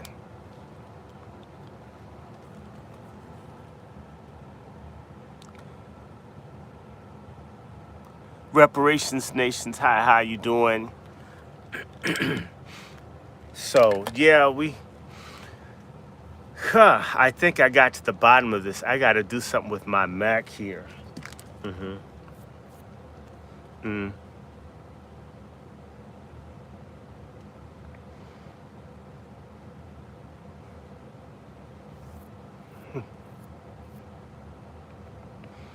I haven't coughed that much this whole show. Let me get some water. Give me a moment.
Okay.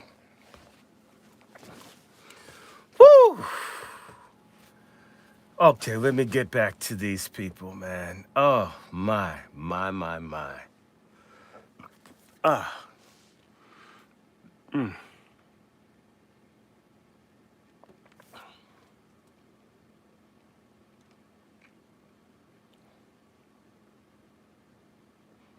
Folks who work with Fauci, not just I'm talking about the J6 committee and those administrators and those who did the research, and all the senators and their staff. This is a miscarriage of justice. Mm-hmm. This is not good, because you almost and these folks knew they used this DOJ as a spear against Trump. And let me say before Dr. Short goes, that this man pardoned 2,000 crack dealers. And just to give you guys some example of crack, They were friends to Hunter. yeah, crack. If you get caught, I'll just use D.C. You get caught with crack in D.C., where in the other states it may be a state crime. You get caught with crack in D.C. There's no such thing as state. You automatically go to the feds. So, for lack of better words, when you pardon 2,000 crack dealers, it's not a big deal. It's a big deal for their families. They got them. They home. They might be B1. They might be us. However, it's not a big deal. Dr. Short, you want to talk about these pardons? Definitely to our buddy Tony Fauci.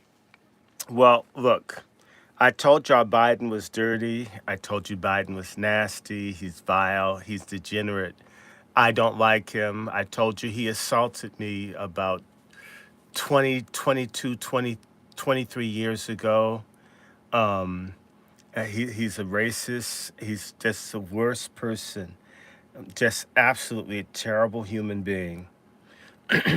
That's what I told you about Biden. I believe Biden had his first wife killed, and the daughter who probably said, "Daddy touched me," and the wife was upset, and he sacrificed those two to cover up for the fact that he's a pervert, a predator, a wicked, vile man. Hell isn't hot enough to burn him as far as I'm concerned. That's just my general feeling about him. Now, in relationship to the pardons, the reason that Biden ran was he realized that he needed to stay in office to protect the criminal empire that is his family. That's what this was all about. And that's what him staying in office is for, because the crimes we know about Biden is one thing.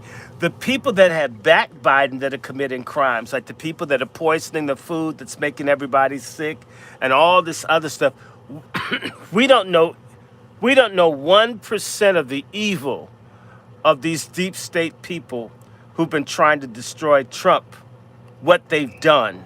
We don't have an idea. The public would be enraged. The public probably would go out and start hurting people. They would start doing some what Mangione action would be happening all over the country if people knew what these people have done to this republic that we live in. So Biden, I expected him to do this. Biden is dirty. Biden is filthy. I mean, his wife, I believe, procures children for him. I mean, no decent woman would stay with the man that was pawing other people's children. No decent woman. And no decent woman paws another woman's husband in public, especially on national television. So, she's needy. I imagine she probably has a sex instrument closet that you could walk into. I mean, especially with Joe falling asleep all the time, and she's probably tired of watching Howdy Doody for him to get it up. So it's real simple, or Romper Room. He probably likes that better. The name works better. These people are evil. They've destroyed tens of millions of lives. They've defrauded the public. They've cheated. They've hurt everybody. And they have ruined the health of hundreds of millions of people. And they got paid off of it. And these people couldn't handle the scrutiny of daylight if it ever were presented. But because the political system that they had rigged and stacked allowed them to commit this genocide, fraud, and treason all at one time. Biden is like a whole bunch of folks. Feels he wants to get away with the crime. And let's just talk about this openly. You know, part of American exceptionalism for the elite white people is to have it both ways at one time. That you could rape and beat, enslave people and go to church and be the pastor or the deacon and be holy and be in good standing. I could live as Satan and be a saint at the same time. What Biden has attempted to do is, although he has been a political, legislative thug and bigot for 50 years, is going to try to have a legacy where he's a consequential president, which he most certainly is not, and have a library and get money. You see, if he lets people get screwed, his library won't get built like Obama's library. Ofaga's library hasn't been completed. I hope it never gets done. And, you know, if I were a more indecent person and I went to Chicago, I may want to take a dump on the construction grounds. However, I won't do that. I was brought up better. This man is trying to make certain that his legacy for all the papers that are in his garage in Delaware and everywhere else, that they can get the money. And so he wants to look clean. This record, see, a lot of people don't care one way or the other about politics, but they may give. But if you have this shitty, dirty, nasty, creepy legacy, people will not give money to your library. So it stands. I mean, let's think about it. The presidential library is basically the white man's version of a pyramid. And he's trying to get his pyramid together. I hope it fails. Dr. Short, do you think a lot of us understand the impact of the havoc that this man has done as a lawmaker for 40 years? Prior to his presidency, do you think a lot of us really, truly understand that he has been behind every crime bill for the last 40 years?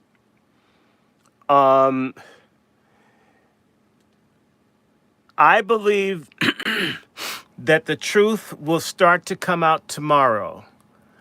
We only have a few more hours of today. It's 9:20 here. Tomorrow, I believe that there's going to be new news, different kinds of news. I believe that the Smith-Mundt Act, where Obama allowed the CIA and others to lie to the American public, that act will be struck down. I believe that Trump, who's been a victim of this, and perhaps this is the benefit of him being pilloried, sort of like a political Jesus on the cross of the damn deep state, that Trump may take a personal interest in the reportage of news to the American public like no other president in our history. And I think if you start telling the public what it is, when he says he's going to let people know who killed Martin Luther King and the Kennedys, he's opening up the gates of hell on the Bushes who were involved. He's exposing all of his enemies without having to do it that way, because they've got, if they're dead, they have living family members who are part of the deep state who are part of those assassinations and the attempted assassinations on himself. Trust me, the conspiracy people hounds are going crazy. And if anything, maybe there's a weather machine to make the weather so cold and everything, so things are miserable. But eventually, it's going to have to warm up. By the time it gets warm outside and people can go out and go to a library and do this or that, things are going to be popping about truth in America. Dope being dumped in our neighborhoods. Feminism being a CIA conspiracy against the family. All this stuff about abortion and drugs, it's coming. And nobody's saying the name, but Robert Kennedy Jr., if they don't kill his ass, he's got a whole lot of axes to grind. The nephew dead, his father dead, his uncle dead. There are a lot of people who are going to be coming out, exposing what's happened. Our country got hijacked by evil, sinister people when they murdered Robert Kennedy. When they murdered him, when they killed his brother, when they killed Dr. King, when they killed Malcolm X, when they killed Medgar Evers, when they killed Fred Hampton, when they killed lots of people have been murdered for this deep state. People are got the ghosts do to talk. Skeletons are going to be coming out of closets like you ain't never seen.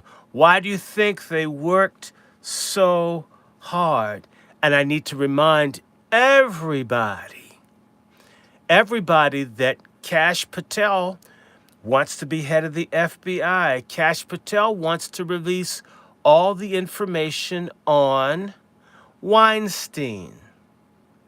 Kash Patel will have the authority to release the information on Hunter Biden.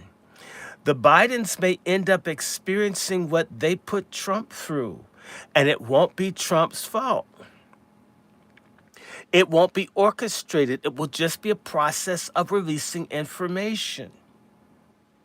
If you've released the Kennedy and the King, why hold up on Weiner's laptop, too? All these predators raping and molesting kids. A lot of people's asses are going to be committing suicide, leaving the gas on, or in their car getting carbon monoxide. We're going to see a lot of people kill themselves, and, thank God, a lot of people need to die for what they've done to this country. All these people that let this fentanyl come in here, we're talking about hundreds and hundreds of thousands of people that they don't report that die every year from the pharmaceutical companies where people die from opioids, not just fentanyl. People are being slaughtered in this country. People's age, the lifespan has been shortening for all kinds of people. And these people have gotten rich off of it. Doctors and other people who have gotten away. So it's just time. And who cares? To me, that's the least you can do is take yourself out. If you've destroyed all these people, you won't come clean. Please jump off a building. Can I have video rights? Hey, Brother Coke Sharpton, do you have any thoughts on the pardons and the declassification of all these files? I would say that for the declassifications and pardons, that it's par for the course. I'd actually like to yield my time to ask the panel a question because, to be clear, I don't give a shit about any of these bastards at all.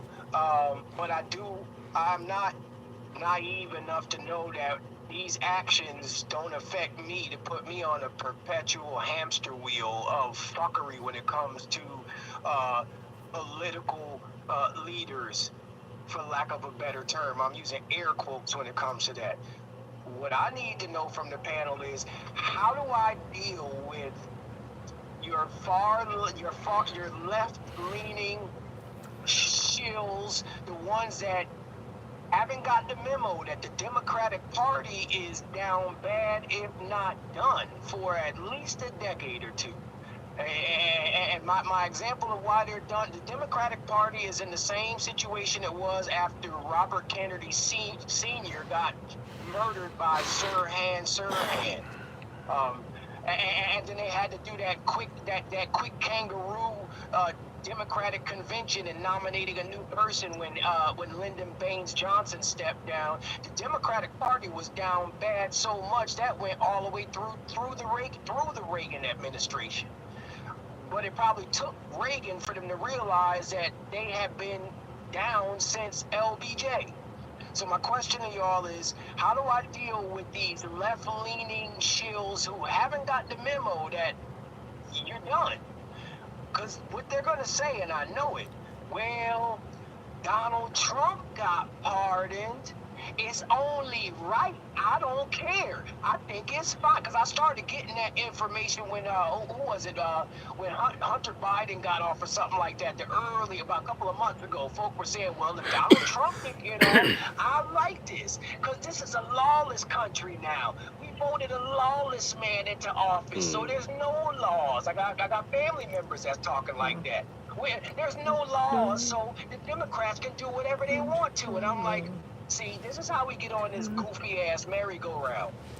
This is how we get on the goofy hamster wheel. So my question to y'all is, because I know it's going to be coming, how do I deal with these left-leaning folk that say, it's okay that Biden did this? I mean, look at what Trump did. That's the hamster wheel. I can't take that. I'm off the hamster wheel. I want to blow the hamster wheel up. I want to put an M80 under that bitch and blow the seesaw to smithereens. I'm tired of the mess. But I know I'm going to have people that say, well, Trump did it, so we can do it. This is that hamster wheel. I need to get off it, y'all, and I need to get people around me off it, y'all. Folk can stay on the hamster wheel. I just need myself and people around me to get the hell off this damn thing. So what do I say to these folk that say it's okay? I mean, Trump pardoned Steve Bannon. Why can't Biden pardon the whole world? Lon J. Johnson, answer this question. SYSB. Save yourself, black man. Save yourself. Let me tell you something. I was done, and I continue to be done with our people since the pandemic. I ain't forgot. These same ones who was shutting us down during the pandemic, calling me a killer, hater, you're destroying families by not taking a shot, are the same ones that still voted 80 to 90% against their own interests. Man, save yourself from this backwards generation. I'm not fussing with these folks because I know I'm talking to some crazy folks. They're crazy. They're out of order. You know, so no, I won't engage them because I already know they're crazy. You know, like I said, 80% of them today didn't even watch the inaugural service in protest. Man, look, Jeff C. You got something to add to that? How we gonna deal with these caucuses? This is a sick Negro. Listen. Okay. I gotta listen. There are we got Wolf on the job, okay? And there's a lot of carcasses, overdue carcasses, that require stepping over and maybe on as we continue to move forward. But I will tell you this: there's gonna always be people that you are not supposed to slow the train down for because they refuse to leave the plantation. Okay? Don't slow the train down. Harriet Tubman been telling everybody what she was supposed to do. A lot of folks been saying this, and ultimately, you know, we are seeing more of the same, and we're seeing LBJ's curse having an everlasting effect, an impact on a population of folks. So again, like I said earlier today, I didn't even want to, I didn't want to say it, but listen, black girl magic, per Black se, girl tragic. right? And her zaddy, the good old zaddy that she continues to love and worship, they are one in the same. That listen, everybody didn't get great.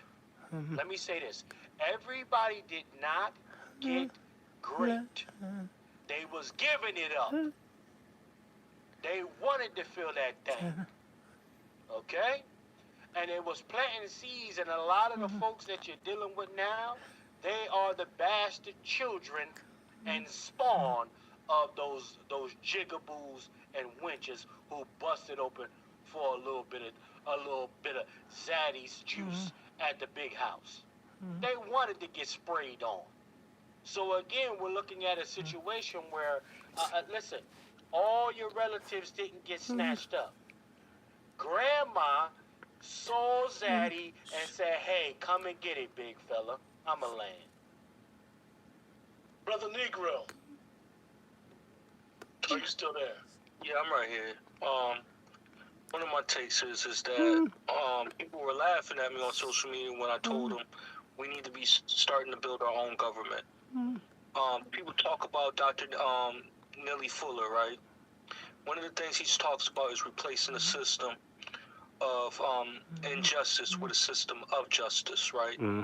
That's for us to do, honestly. And I really have lost complete faith in our system. And instead of me crying about it, I definitely see a lot more brothers and sisters want to take my route on that. Actually building our own system, protecting our own land, and just hunker down. What's wrong with that, brother? The American Jewish Congress, American Greek Congress, the people who are more secure than we are do this.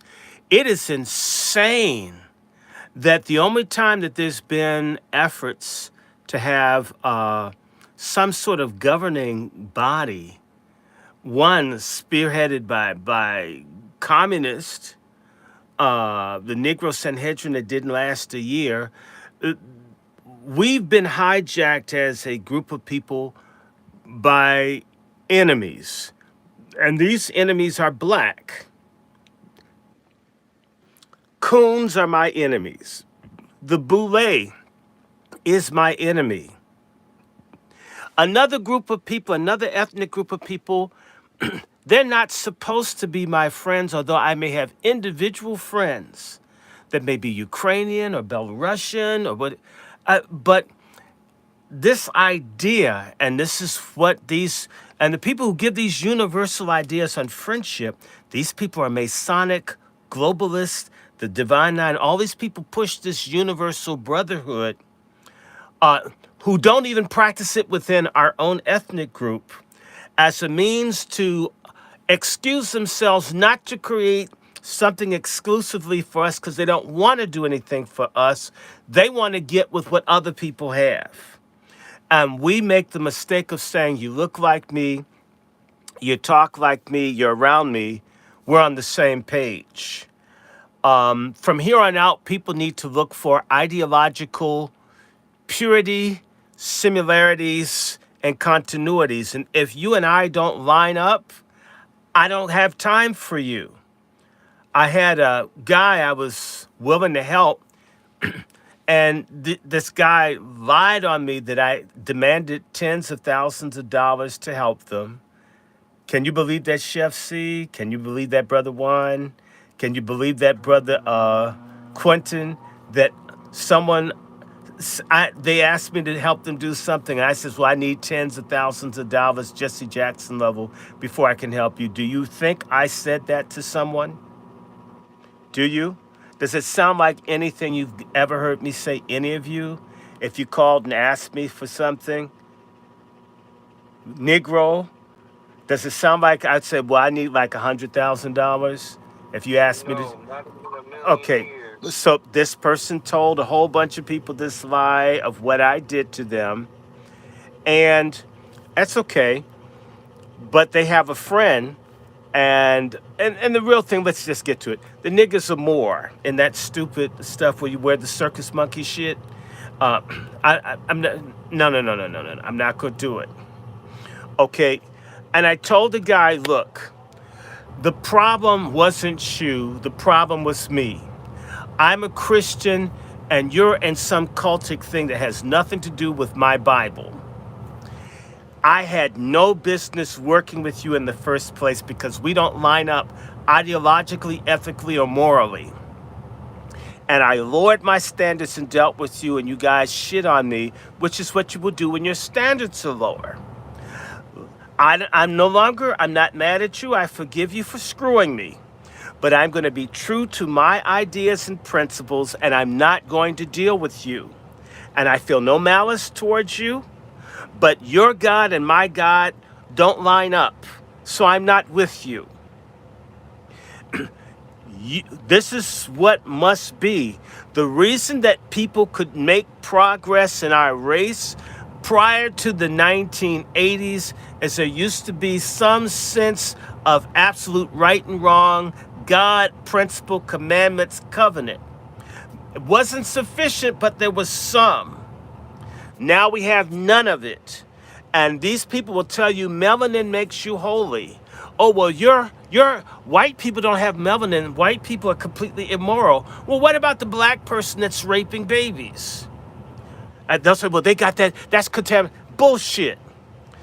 There's got to be a concept of righteousness, God, holiness that you live by that we can coalesce around. And I don't give no ideology, no Marx, no Lenin, all those people, because those are religions too.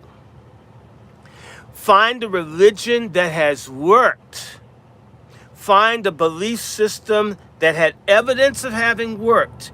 We have evidence, we don't like it because we're very stupid and disposable. We throw away jazz and blues. We throw away everything that we make. And then when someone else picks it up, we curse them for taking out the trash what we threw away.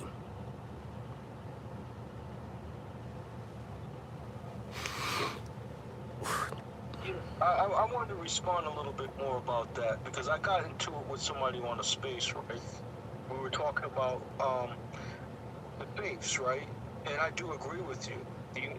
I noticed that Negro people who believe in Christianity, we're the only one that don't have a nation of our own. You can point to the Muslim faith, they have an NOI nation. You point to the Moorish temple, they got their own nation. Point to the Hebrew Israelites, they got their own nation. I could run through the list of all these religious sects, ideologies, and etc., right? They have their own nation. They have almost their own government outside the United States government. Hell, they even got international pull. This is why I get so upset with some of the people in our community. Negro Christian people who believe in Christian, that are Black American and what, they have never came together to build a nation amongst themselves. And they are allowed outside people to interfere with the development of our people. Exactly. Because we haven't really practiced Christianity. We've been practicing slave Christianity via culture. It's two different things. The book and the practice are two different things in our community. Which is why you go to a white church, they're going to have a school, they're going to have a hospital, they're going to have all kinds of stuff. Because they're building something. In fact, the kingdom of God for them isn't just that I can shout or sing or run the aisles or snatch my wig off or break my pumps. But how are you going to eat? Where are you going to live? Who's going to teach your kids? Where are you going to shop? What do you do? Understand that the slave religion was meant to simply give the slave a place to channel out rage and angst so they could go back to doing the work to build up the other people's nation. That is what we have. And this is why so many other people who come up as Christian that think about community and collective go to the cults, because the cults are acting like a collective community. And the church thing is basically just teaching you how to give your spare time and money to some grifter, predator nigger, right? Who wants to eat all your food, screw your wife, your kids, and probably screw you too, and wants you to have your ass registered on the pew every time he opens his church doors. And the best thing is, well, if you're lucky, if you die, they'll funeralize you there. It is a dead end instead of a point of departure or a point of advance. And so, and part of this is, sir, other people, and I'm not talking about cult groups, when they reach this point of desperation as a people, they have reform and revival movements. You had an Islamic revival movement that brought the Shah's ass down in Iran. You have movements amongst people, or ethnic revival movement among these Indians doing this Standing Rock shit. Right now, black people are so perverse and immoral, and we've been hijacked by the Greek letter people and the Black Masons and the others who are Luciferian. And the Bible says Lucifer scatters the sheep. And our asses are scattered because we have evil, wicked, unprincipled people as leadership. And we suffer as a consequence. Righteous people know how to gather other right-minded people to get things done. So the anger that you feel is legitimate. The rage that you feel is legitimate. Your criticisms are all correct and legitimate. And the answer to that is to find other angry, righteous people that are going to build. We are not going to save everybody. There's too much damage. It's sort of like me. I've had a couple of abscesses and they had to take the tooth out. We can't save it. We cannot save the people that are already dead. We can help people who wish to live. I encourage all Black Americans, if you want an idea, start looking at documentaries about Russian partisans, French resistance. Start looking at what happens when a people get crushed and conquered or betrayed. How do they adopt? If you watch any documentary or movie, you'll find normally the people frustrated, they find a core of people who don't want to suck ass, and they go from there. We have had models in this country. We have the Seminoles in Florida and Georgia. We have the people in the Dismal Swamp in Virginia, North Carolina, of Black people said, we're not going to be slaves. And those who want to be, will leave their asses behind. I'll take my chances with the water moccasins and the alligators versus picking someone's tobacco and having my mama and all get raped. But that requires, and by the way, the Bible teaches separation. The Boule, the Divine Nine, the Freemasons, the Eastern Star, the Black folks who are obsessed with assimilating, demand amalgamation, forcing themselves on white people. I mean, let white people be. If they don't want you around, leave them alone. What's wrong with what you have? Where is Niggertown? And if there is a Niggertown, why is it bombed out? Why are you spending your money in Chinatown and not investing in Niggertown where you are? And that's your fault, not the people in Chinatown. But this comes back to the heart and soul. It never leaves that. And as Jesus said, it is not what a man consumes. It's not what's outside or against us that contaminates us. It is what's within us. And we need to be separated from contaminated people, because being amongst contaminated people not only makes you sick, but it estranges you from God.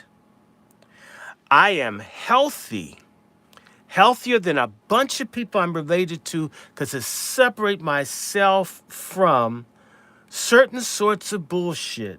I don't want to smoke phencyclidine or angel dust or love boat as we.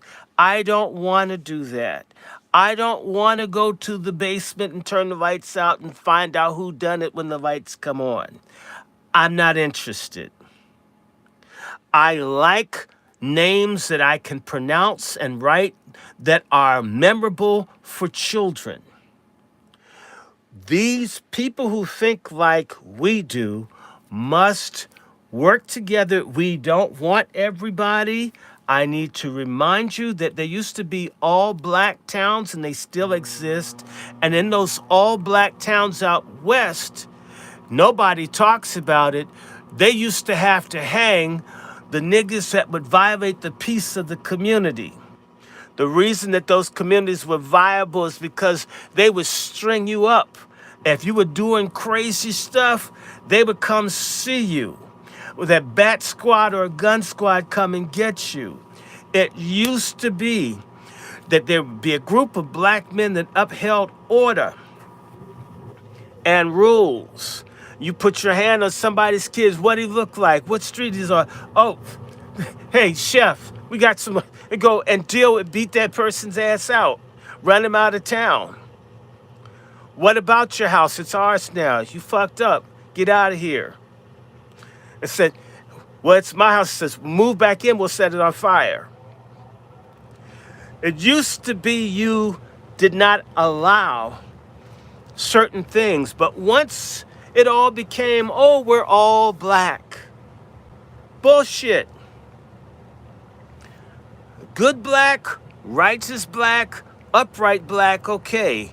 A vile, no good, filthy, drug pushing, pedophiling, I don't want that shit around me. If a policeman had their knee on the neck of a black predator, I mean, glory be to the Father.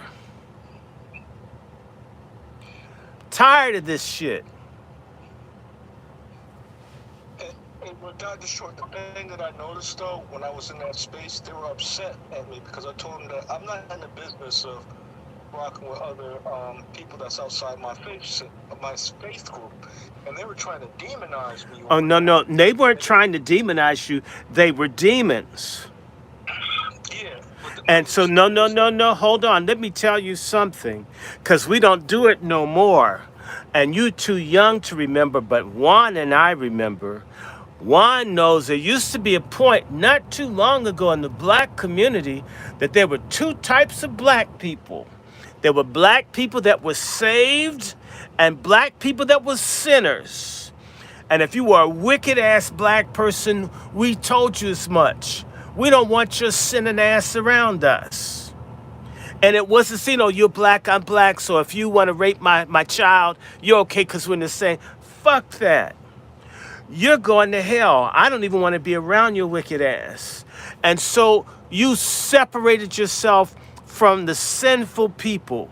They were rejected. When you saw the original movie, The Color Purple, you had the people in the church and you had the sorry ass niggas down in the juke joint.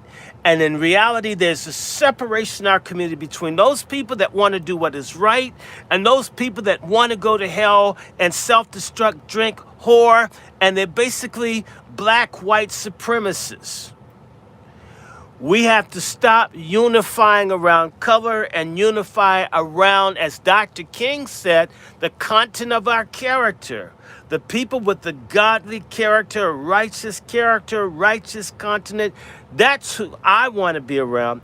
I don't want to be around sorry ass people. I'm sorry. And I don't hate my fucked up family members. I'm not mad at them, but I can't be with you.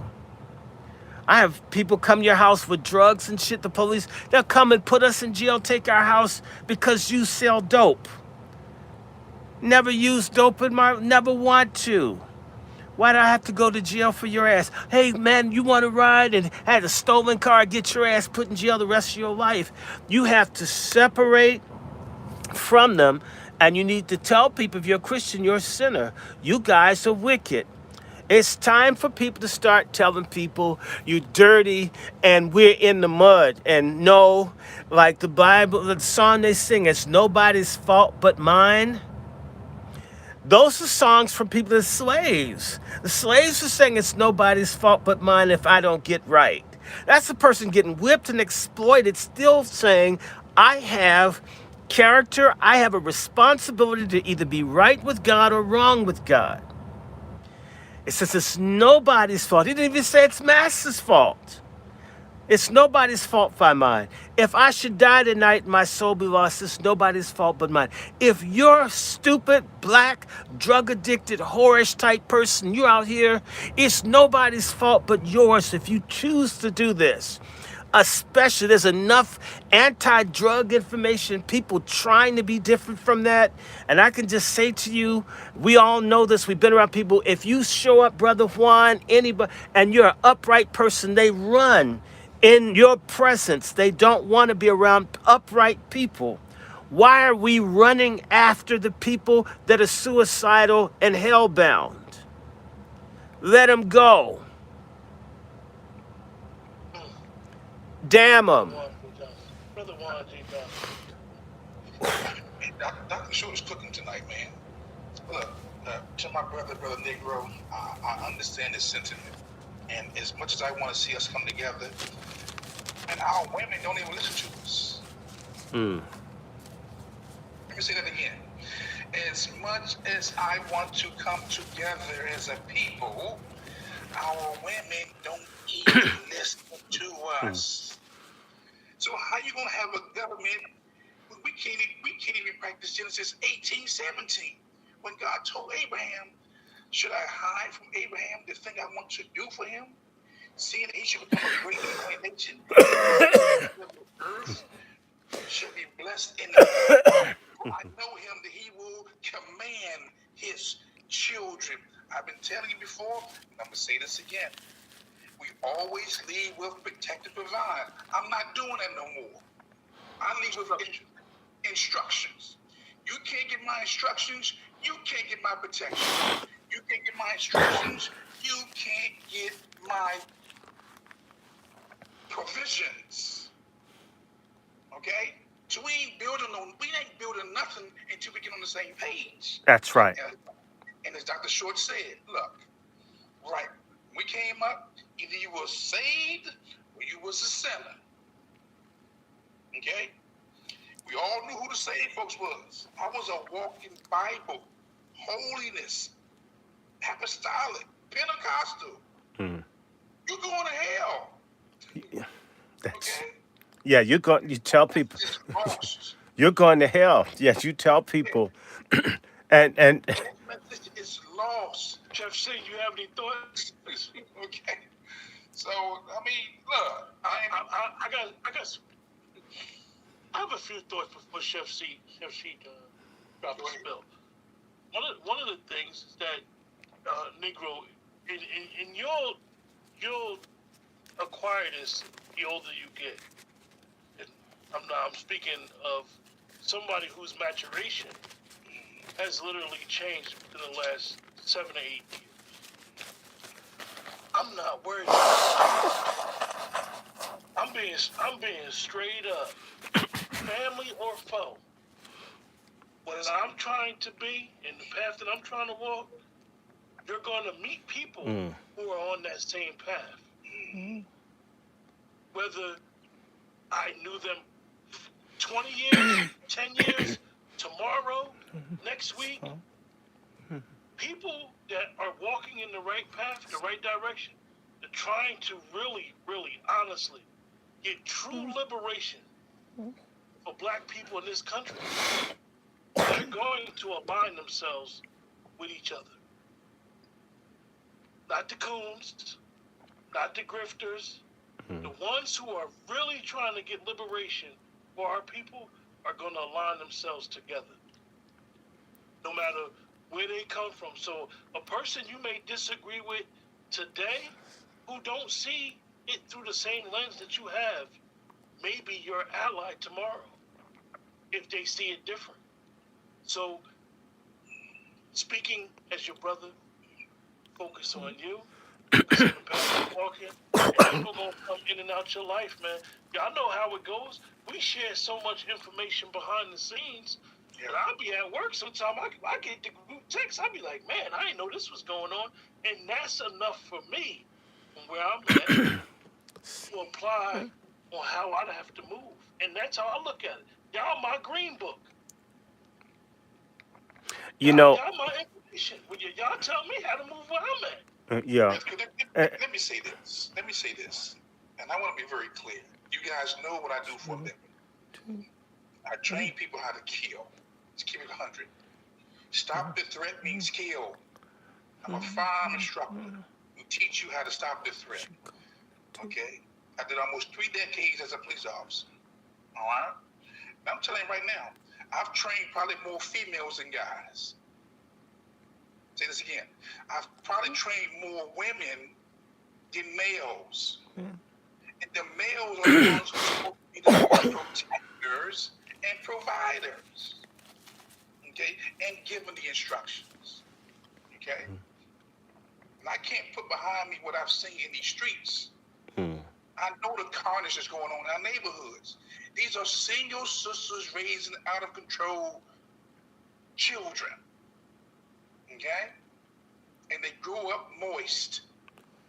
Very moist. And disobedient. In our community, we'll take somebody stepping on our sneakers or our Timbs or looking at us funny as a sign of disrespect. Right. When the disrespect comes from the lack of self-accountability. And I want to paraphrase this because most people don't hear me talk like this. We as black men need to grow a set of balls. And stop pushing accountability and responsibility off on the next person. Grow a set and let your nuts hang. Or let something hang. And we're not going to build nothing until we get in alignment with God. Right. We're trying to build without God. Right. And that's why we got this recklessness going on out here. I mean, look. we have raised a group of people who do not like God. We keep it 100. Okay? And they hide it behind quoting a scripture. But they don't like God. Let's keep it 100. Let's keep it 100. But we're trying to build outside of God. It ain't gonna happen. And then, if you don't subscribe to the God, man, woman, child, we don't even have a conversation. What's it about? My white Jesus endorses those messages. I'm just saying, man, look. When I saw that $1 trillion, I saw $1 trillion today at that inaugural. $1 trillion. But this is the first. This is the first Trump.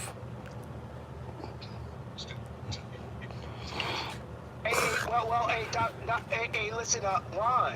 Yes, sir. Are you sure you only saw $1 trillion? Because Elon Musk is just one rabbit hop away from $1 trillion. So what did you really see? So watch this. But I didn't see. I get challenged because I think that we were there. We were the entertainment, Brother Juan. We were the damn entertainment. We were the marching band. We were the rappers. But we were not anybody of substance that was on that stage or that was being blamed for that. Who takes the L for that? Hey, brother Juan, I'm a second that because I can honestly say that the 6 brothers on this panel, if you put one of them, you, Chef C, Dr. Short, Coke Sharpton, brother Roland, Big, if you put them in that room, y'all gonna know how to work that room. Damn right. The people that have been representing, and Dr. Short been telling us over and over again, the people that have been quote unquote representing us as a collective has been taking us to the slaughterhouse. We've been the meal that they've been eating. So they can look, as Chef C always says, because they believe white ice is cold. The water's wetter.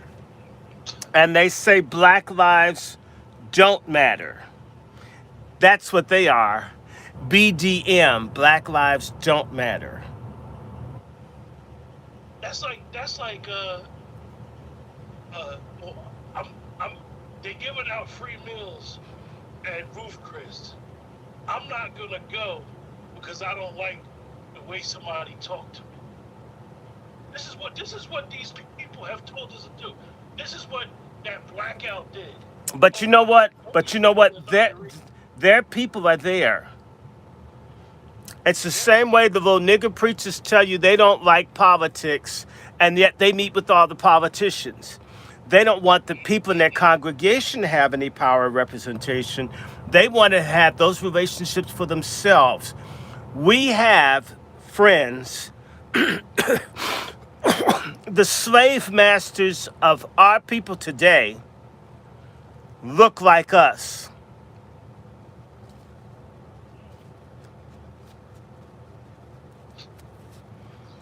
And this is something that blew my mind when I began to realize it. Once slavery ended, the pastors became the masters with the big house.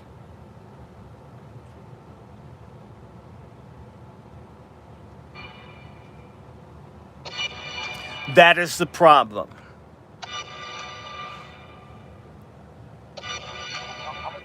I think that, look, when we change our mind, we change our direction. We change our mind, we change everybody around us. We change your mind, you change your friends. We change your mind, you change your finances. And again, as Dr. Short says so eloquently, we can't save everybody. There's some folks we left behind. We don't have the same values. What do we have? You know what? You know, at McDonald's, if some of the fries, if they cook too long, they throw them in the refuse bin. If the burger sits on the thing too long and no one picks it up, they put it in the bin. Come on, chef, you deal with food. You know how food sit on the light too long, sit on the steam thing too long. No matter how good it was when you initially put it on, you ain't gonna serve that to nobody. Or if you have food on the buffet, you throw it away because all the people breathed on it and folk could get sick eating it, even though it looks and it's edible, but someone could get sick eating it. Some stuff gets thrown out even if it's not so bad. We need to stop trying to save what isn't so bad and truly focus in on what is good. You know, there's a psychology, and I just want you to listen, Negro brother. There's a psychology of black inferiority that all blacks who have an inferiority mindset have. And that inferiority mindset is that I'm not going to reach up to where you are. You're going to have to be low where I am. I learned this as a teacher. I learned this from students in Tennessee. They would deliberately not learn what I was telling them, and I'd have to repeat myself 10, 20, 30 times, but it didn't make them smarter. They were actually making me stupid like them by not moving forward. They're pulling me down instead of me being able to pull them up. The most intelligent thing is to cut the damn line. You got a fish too big or a tire or something on your line, you need to cut that shit and rebait the hook and throw something else. This idea of saving people is insane. The person that saves, or should I say the entity that saves people from me as a Christian is God, not me. I can point you, I can give you a reference, I can give you a scripture, I can give an example, I can show acts of kindness, but I can't save you. You must go to God to get that saving. And if you don't want it, you don't get it. What we've got this false idea because of past conditions of its servitude that we should do special dispensations for black folk that don't get it together. I don't buy it. Other people have been enslaved and have suffered, and they don't make all these allowances. That mindset, stop preaching to idiots. By the way, Negro, you waste mine and other people's time telling us about talking to useless people. Find one or two. To hell with the crowd. It never comes in crowds. This Chinese Communist Party started off with less than 15 people. Nothing that becomes big starts off big. Everything big starts off small. This idea of it having to be big comes from a mindset of black people that despise humble beginnings, which the Bible says do not despise the day of humble beginnings. But we do. If you only have 2 or 3 people in your fellowship, you ain't doing nothing. You need thousands. Well, these Negro preachers have these mega churches with thousands and thousands of people and don't do shit. It is not in the crowd. It is in the idea, it is in the plan, it is in the unity, it is in the execution of the plan. Okay? I turn 60 next month. It is almost fascinating to me that I'm just beginning to meet a critical mass of people at 60. I'm like, damn it. And I was trying to, brother, the Negro, I'm no different now than what I was 30, 40 years ago. Couldn't find them. It doesn't come easy. It comes hard. And it comes slow. And the failure of our people is we want everything to be fast. Fast. No. It may take you 60 years, 70 years. After all, if someone's been kicking your ass for 400, if it takes you 20 years to get something done, you've made relative progress. It may take longer to establish something that is truly good. People think about James Brown. He didn't just blow up right away. He had to bust his ass for years and years and years and years and years. And he had a short window where he was really, really, really hot. Say 63 or 64 to 74. He had good 10 years. And then, with highs and lows, we can stretch it, but ultimately, or make it 62 to 72. You can make it 12 years, 10 years. He had a hot streak and then he didn't. But those years that he busted his ass, he built something to the point where everyone knows who he is, and he's been dead now almost 20 years. But it took him a long, long time. There are other people whose first record was a massive hit, and nobody remembers who they are. We despise long-term hard work building as a collective. We want it fast. We covet the wealth and the grandiosity of white people and despise our own place. Coveting is a sin. In fact, in order to have what white people have, you need a couple hundred years of slaves. Oh, there is a solution. Those blacks that covet what white people had then, the best they can do for slaves is to enslave us. That's the problem that we have. If you were willing to build small and expand gradually with some, you'd have something. But if you try to build it big and fast, you have to do some dirty stuff to get there. And that's what you see with crack. The big seduction with crack and stupid ass young black people was that you could have a whole lot of money and have all the cars and all these things fast. We have millions of destroyed lives because people wanted it fast. Chop wood, carry water. The act of the process. So, gentlemen, we're gonna close. Yay! A very interesting broadcast, to say the least. Hopefully, ourselves and those in the chat and those who may catch it on the spin the block will get some benefit of it. And I always like to say, I take the method that Chef Cease always used, is allowing everybody to say what they're working on. And always try to give Brother Juan Johnson to give us that good advice looking forward. Brother Juan, you want to go first?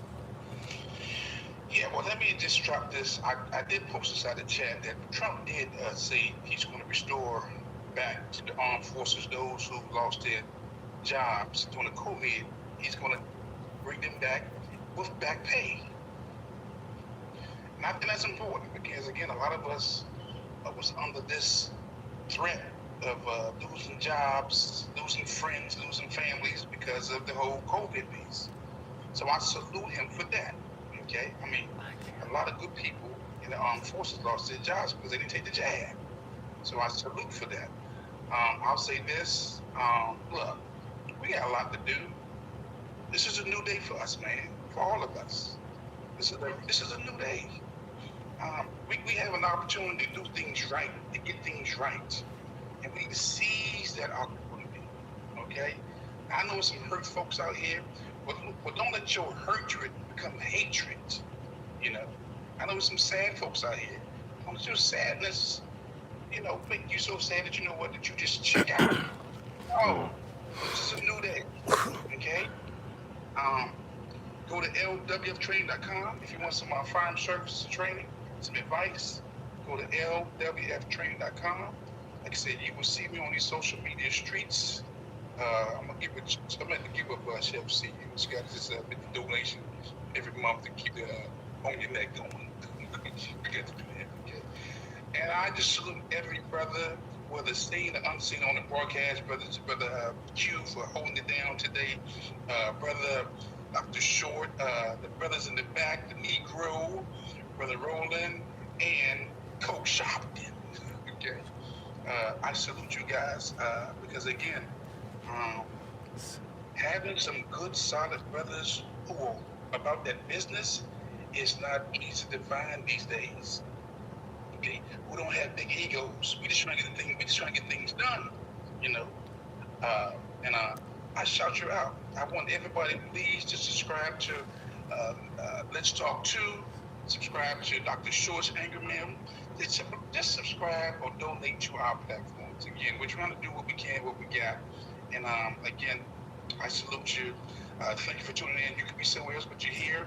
But as I leave this place, don't forget, I still want you to consider getting you a shotgun. I need you to consider getting you a rifle. I need you to consider getting you a revolver. And I just need you to consider getting you a semi-automatic handgun just to be on the safe side. We are not out in the woods. Matter of fact, it's about to become a little more difficult. And I land my plane with that. Brother Coach Sharpton, any final words? Yes. Today is a glorious day because my evil twin brother Al Sharpton, his White House key fob no longer works. He's not invited to the cookout anymore. The butter biscuits and Kamala collard greens have spoiled. And last I checked, he's out in the cold in front of the White House with nobody around. I want everybody. Yeah, I'll land with this. The best preservation is self-preservation. Mm. Brother Negro, you have any final thoughts, Brother Negro? Yes, sir, I do. I just want to say thank you for having this broadcast. It's good to bring back the band, of course, as always. It's very good to me. It's very important. For those that are interested in the Negro Black Knights Heritage Club, we are recruiting. Yes, we are. We are recruiting slow but steady, and we don't want just anybody. We want the best and the brightest of our people. People that really understand what we're up against. Because there are a lot of things that are against us in the advancement of our people. Just don't be the other side of that situation. I want people that's on the right side of history. That's what being a Negro Black Knight is about, being on the right side. And definitely being on the Lord's side, too. For real, for real. Thank you, guys. Dr. Short, you like to go? Yeah, Dewan B and I will be doing a show tomorrow. I will be doing more Angry Black Men's Book Club things. We've got some things figured out. I absolutely welcome you to subscribe to the channel. There are other things coming. It just needs to warm up here. It's God is cold, so I got a blanket. It's not a dress. People thought I had a dress. And I wouldn't wear a blue dress on a Trump inauguration day. It would have been a red one. Okay, so just check us out. Thank you, Brother Dome, Brother Chef C, Brother Negro. He's basically like that. What's it? Robin. You know how Robin's always trying to get in fights and shit. Like you're trying to keep him out of fighting. Like think more, fight less. And of course, Brother One. Always our protector and wisdom. And I want everybody to be safe. Be warm. Be careful. There's a strain of SARS out here. That's no joke. I had it, I think. And I mean, that thing crippled. I mean, you had pain. Like, I prayed for like 4 hours for the pain to go away. It did. So, yeah, God does work. Prayer works. I got to put a pitch in since black folks won't obey a black Jesus, a historical black Jesus. You can pray to the white one. Our ancestors did when they didn't know any better. Since we're stuck on stupid on so many other things, you can get stuck on white Jesus. Pray, change your life, turn things around. And white Jesus did us a lot better than this atheistical shit we're in right now. So, prayer works. God still saves. Jesus saves. Have a good year. We got to do something. I'm having a big 60th birthday next month. That's going to be fun. But be nice to each other. Learn, read, think. And Chef C, I got to talk to you. So call me after the show, and I'm out of here. Love everybody. Chef C. Peace. Listen, this was a phenomenal show. It's really good to see all the brothers back together again. To actually bring in the inauguration, I think it was phenomenal. Just a take from each of us, and some of the things we hope to see with this new administration coming in. I will say this: I want y'all to be on the lookout for everybody that's on the various platforms. I am going to be jumping off the Cook Up with Chef C. Okay. On the Next is not going anywhere. However, I wanted to diversify the content that I put out. And I know a lot of y'all hear about me saying I'm a chef. So I like to show better than I tell folks. Okay? So you are really going to actually see a lot more of what I do in my profession, and it will actually be very beneficial for you all, because you're going to be getting, live cooking demonstrations and different things that you can actually do with me, from what I have in my garden to some of the purveyors and vendors that I work with. Just a whole little insight of what's going down in the culinary world with me, and I definitely look forward to showing you that side of Chef C. So with that being said, man, y'all definitely, if you haven't subscribed to our platforms, make sure you do so. Subscribe to the various platforms so you are up to speed on what we got coming out, collectively and or individually, because we're always growing on our ends as well, expanding upon what we're doing. So it is best that you keep it locked for everybody. I want to say a massive salute to all of y'all, and we will catch you on the next salute. Yeah, you guys, close out the broadcast. One of the things with being able to run a channel is it takes a lot of sacrifice. Sometimes the sacrifice is not just physical sacrifice. Sometimes the sacrifice is financial. And it's hard. So you'll see and hear brothers that say donate to their channel, and the reason why they donate to the channel is because the donating to their channel would allow them to be more accessible to all of us. To understand that these streaming services cost money. Being able to share more time with the family costs us money. So this is why we ask to donate, and it's a lot of projects that really cannot get off the ground without donations from the people. So we don't want to just be those people who come here and just, we got something to spill and let's just vent. No, we want to move forward. We want to move. This is why our feet are facing forward, so you can move forward. I appreciate the brothers on the broadcast. I appreciate Chef C asking me to be the head chef tonight. One of the things that we need to look forward to is being able to, like I said, look forward, be forward thinking, not look backwards. One of the great things I will say, whether you believe in the Democratic Party, Republican Party, my personal belief with this inauguration is I know I'm going to be personally left alone for the next 4 years. That's the one thing that I get out of this. I am personally going to, my rights are not going to be infringed upon. I don't like censorship. I hate censorship. I don't think nobody should be censored, whether I agree with them or not. So with that, like Chef C, the brother said, subscribe to brothers' channels. It's going to be a lot of content coming out.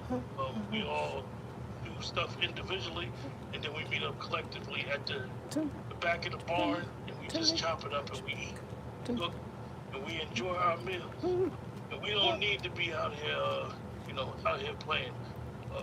Chef C, one of the things that I want to say about him and what he does as a chef is, I can tie it to Robert F. Kennedy. Learning how to cook will make you eat better and be healthy. And it's a shame that if you looked at the last 20, 25 years in our country, our eating habits and what has happened and why we're faced with chronic illnesses, we need to really get a hold of it. We need to take control, be accountable for our bad and reckless decisions. Oh, can I do a song before we go? Go ahead, Dr. Short. Yes. This is a gospel song. This is to celebrate Trump winning. And it goes like this. Huh? Put the wig on, bro. Oh, no, I don't want to put the wig on. Can we sing along too? Well, no, okay. Well, the song goes like this. You can't hurry ice. No, no, no. You just have to wait. You have to trust Trump and give him time. No matter how long it takes. Dr. Short, hold on. What? Hold on 1 second, Dr. Short. They messing with your volume again. Oh, yeah, that's because they don't like the song. Now it's better. Okay, so I'll just do it without the thing. Okay. It goes, you can't hurry, Trump. Oh, oh, oh. You just got to wait. You got to trust ICE and give it time, y'all. No matter how long it takes. It's a job you can't hurry. They'll get the scum out. Don't worry. Trump may not come when you want him, but he's right on time. He's right on time. You can't hurry, Trump. Oh, oh, oh, no. You just gotta wait. You gotta trust him and give him time, child. No matter how long it takes. Well, you know, ICE work can't be hurried. They'll be there, don't you worry. I said ICE may not come when you want it, but it's right on time. Get the bastards out of here. This is our country, right? I'm Donald Trump, and I approve this message. God bless America, our home, sweet home.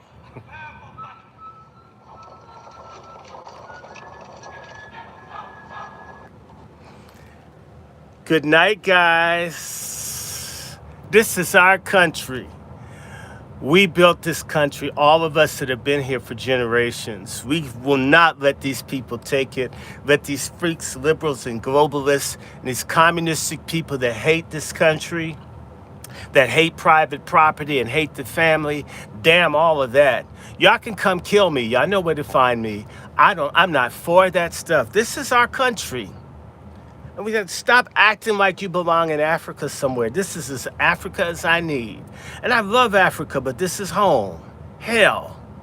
Good night, everybody. Donald Trump won. You know, I'll give y'all a version. I'll do this for my channels. I love this. I love this. Okay, here it is. At first I was afraid, I was petrified, thinking that I couldn't be re-elected by landslide. But I spent so many nights thinking how Biden did me wrong, and I grew strong. And I got my MAGA mob along, so bitch, I'm back in the race. I see you fake old liberals there with that fake news on your face.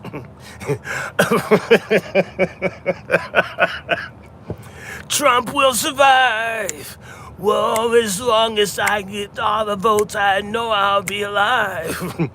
Weren't you the ones that thought you'd hurt me with Trump lies? You think I'd be humble? Do you think I'd commit suicide? Oh, no, not I. Trump will survive. Well, as long as I know how to run, I know I'll be alive.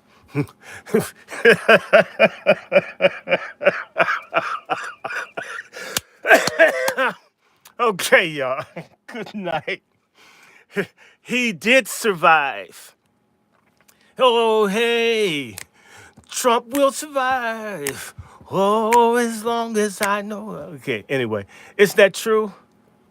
That's cool. I should have checked the ballot box and took Hunter's key. If I knew that you tried to steal another election from me, oh, now go.